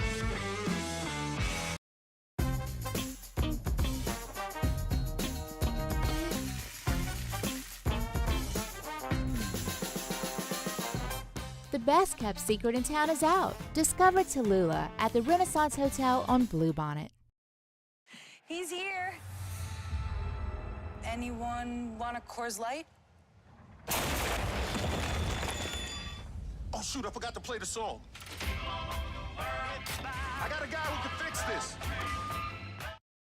Gulf Coast Bank and Trust is giving our customers the power to bank anywhere, anytime during this challenging event. And we're right there with you. Our mobile banking app is a smart way to manage your money and time.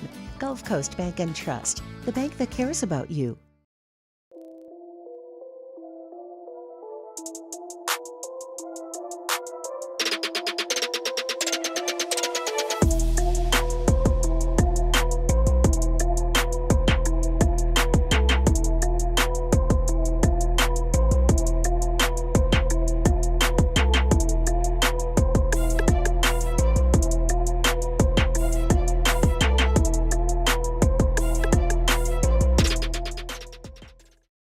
Electricity is all around us, and our families depend on it.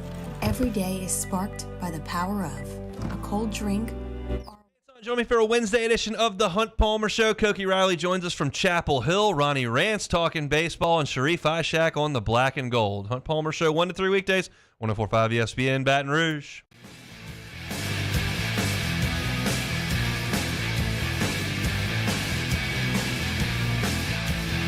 All-Star Toyota presents Off the Bench with Hester and T-Bob. ESPN Baton Rouge, New Orleans, Alexandria, and 1130 The Tiger. What up, y'all? Welcome back. Very good interview there. Thanks for joining us. Ask the Bench, brought to you by Cold Curse Light, Viziar, Tilton, Blue Moon, Light Sky, Citrus Sweet, Jeff G. Ask the Bench, you think Jay Johnson or Kim Mulkey would have a national championship at this point with LSU without NIL in the transfer portal? No, I do not. I mean, look at Angel Reese, right? That's transfer portal. Paul Skeens, transfer portal. Enough said, really. Ask the bench, favorite type of hat. And obviously, look, you have like top hats, baseball caps, sun hats, fedoras, newsboy type hats, Kangles. Are you on the phone? Is it working? Yeah, it's working now. I don't even want to.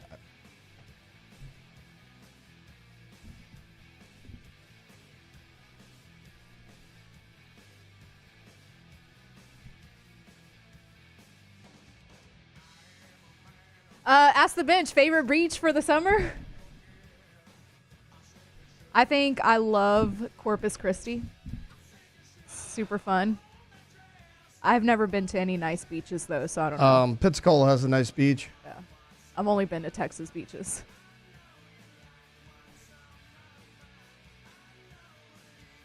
I like wearing straw hats when I'm at the beach, kind of. I love a baseball cap. Why is the phones working now? I don't know. Ask the bench. Why are the phones working now? Does anybody know? I mean, the good news is why they didn't work when we were trying to call they're defending fixed. national champion Jay Johnson, right? You know, the week of the regional on the one day when it was most convenient for him to talk to us.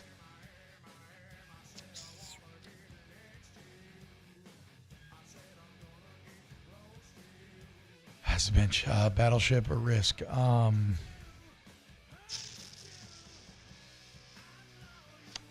Risk. I mean, Risk probably obviously more in-depth game, but you know what? Actually, probably Battleship. It's just easier to sit down and play. Never played Risk. It's a long.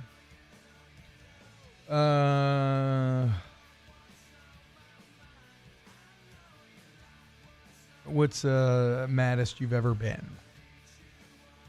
I'm sorry. For T-Bob right now. I didn't mean to just kill the vibe. I'm sorry. No. Somebody asked me what's maddest I've ever been. I don't know.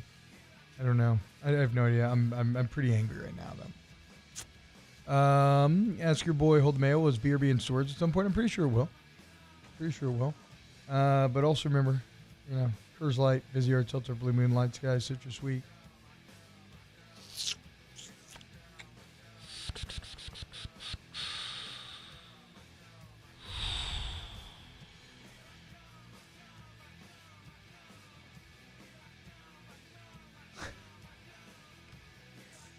Anyway, a bit of a frustrating end to the show, but that's fine. We're going to come back bigger, better, stronger, and faster tomorrow. A massive thank you to everybody tuning in. Brian LaPlace, Ask the Bench, T-Bob's favorite nobody move in chess. Lately, it's been D4. I've always been an E4 guy. I like to play the Spanish, but lately I've been real into the London system. It's just very fun to play. All right, see you tomorrow. Off the Bench with Hester and T-Bob. Hey, you want to ignite your career? Why not join the largest electrical and instrumentation contractor in the entire nation that's right here in Baton Rouge? That's right. I'm talking about the MMR Group. If outstanding benefits and a dynamic culture sound good to you, which, well, you should explore it. And then, look, maybe you're a college student kind of trying to look for what you're going to do in this life, looking for the path, maybe some guides to internships. Well, hit them up and they can show you the way. But maybe you've been in this game for a while. Maybe you're just starting out in this career. Well, either way, the MMR Group has a variety of positions available just for you. So what I need you to do is go to mmrgrp.com. Once again, that's mmrgrp.com,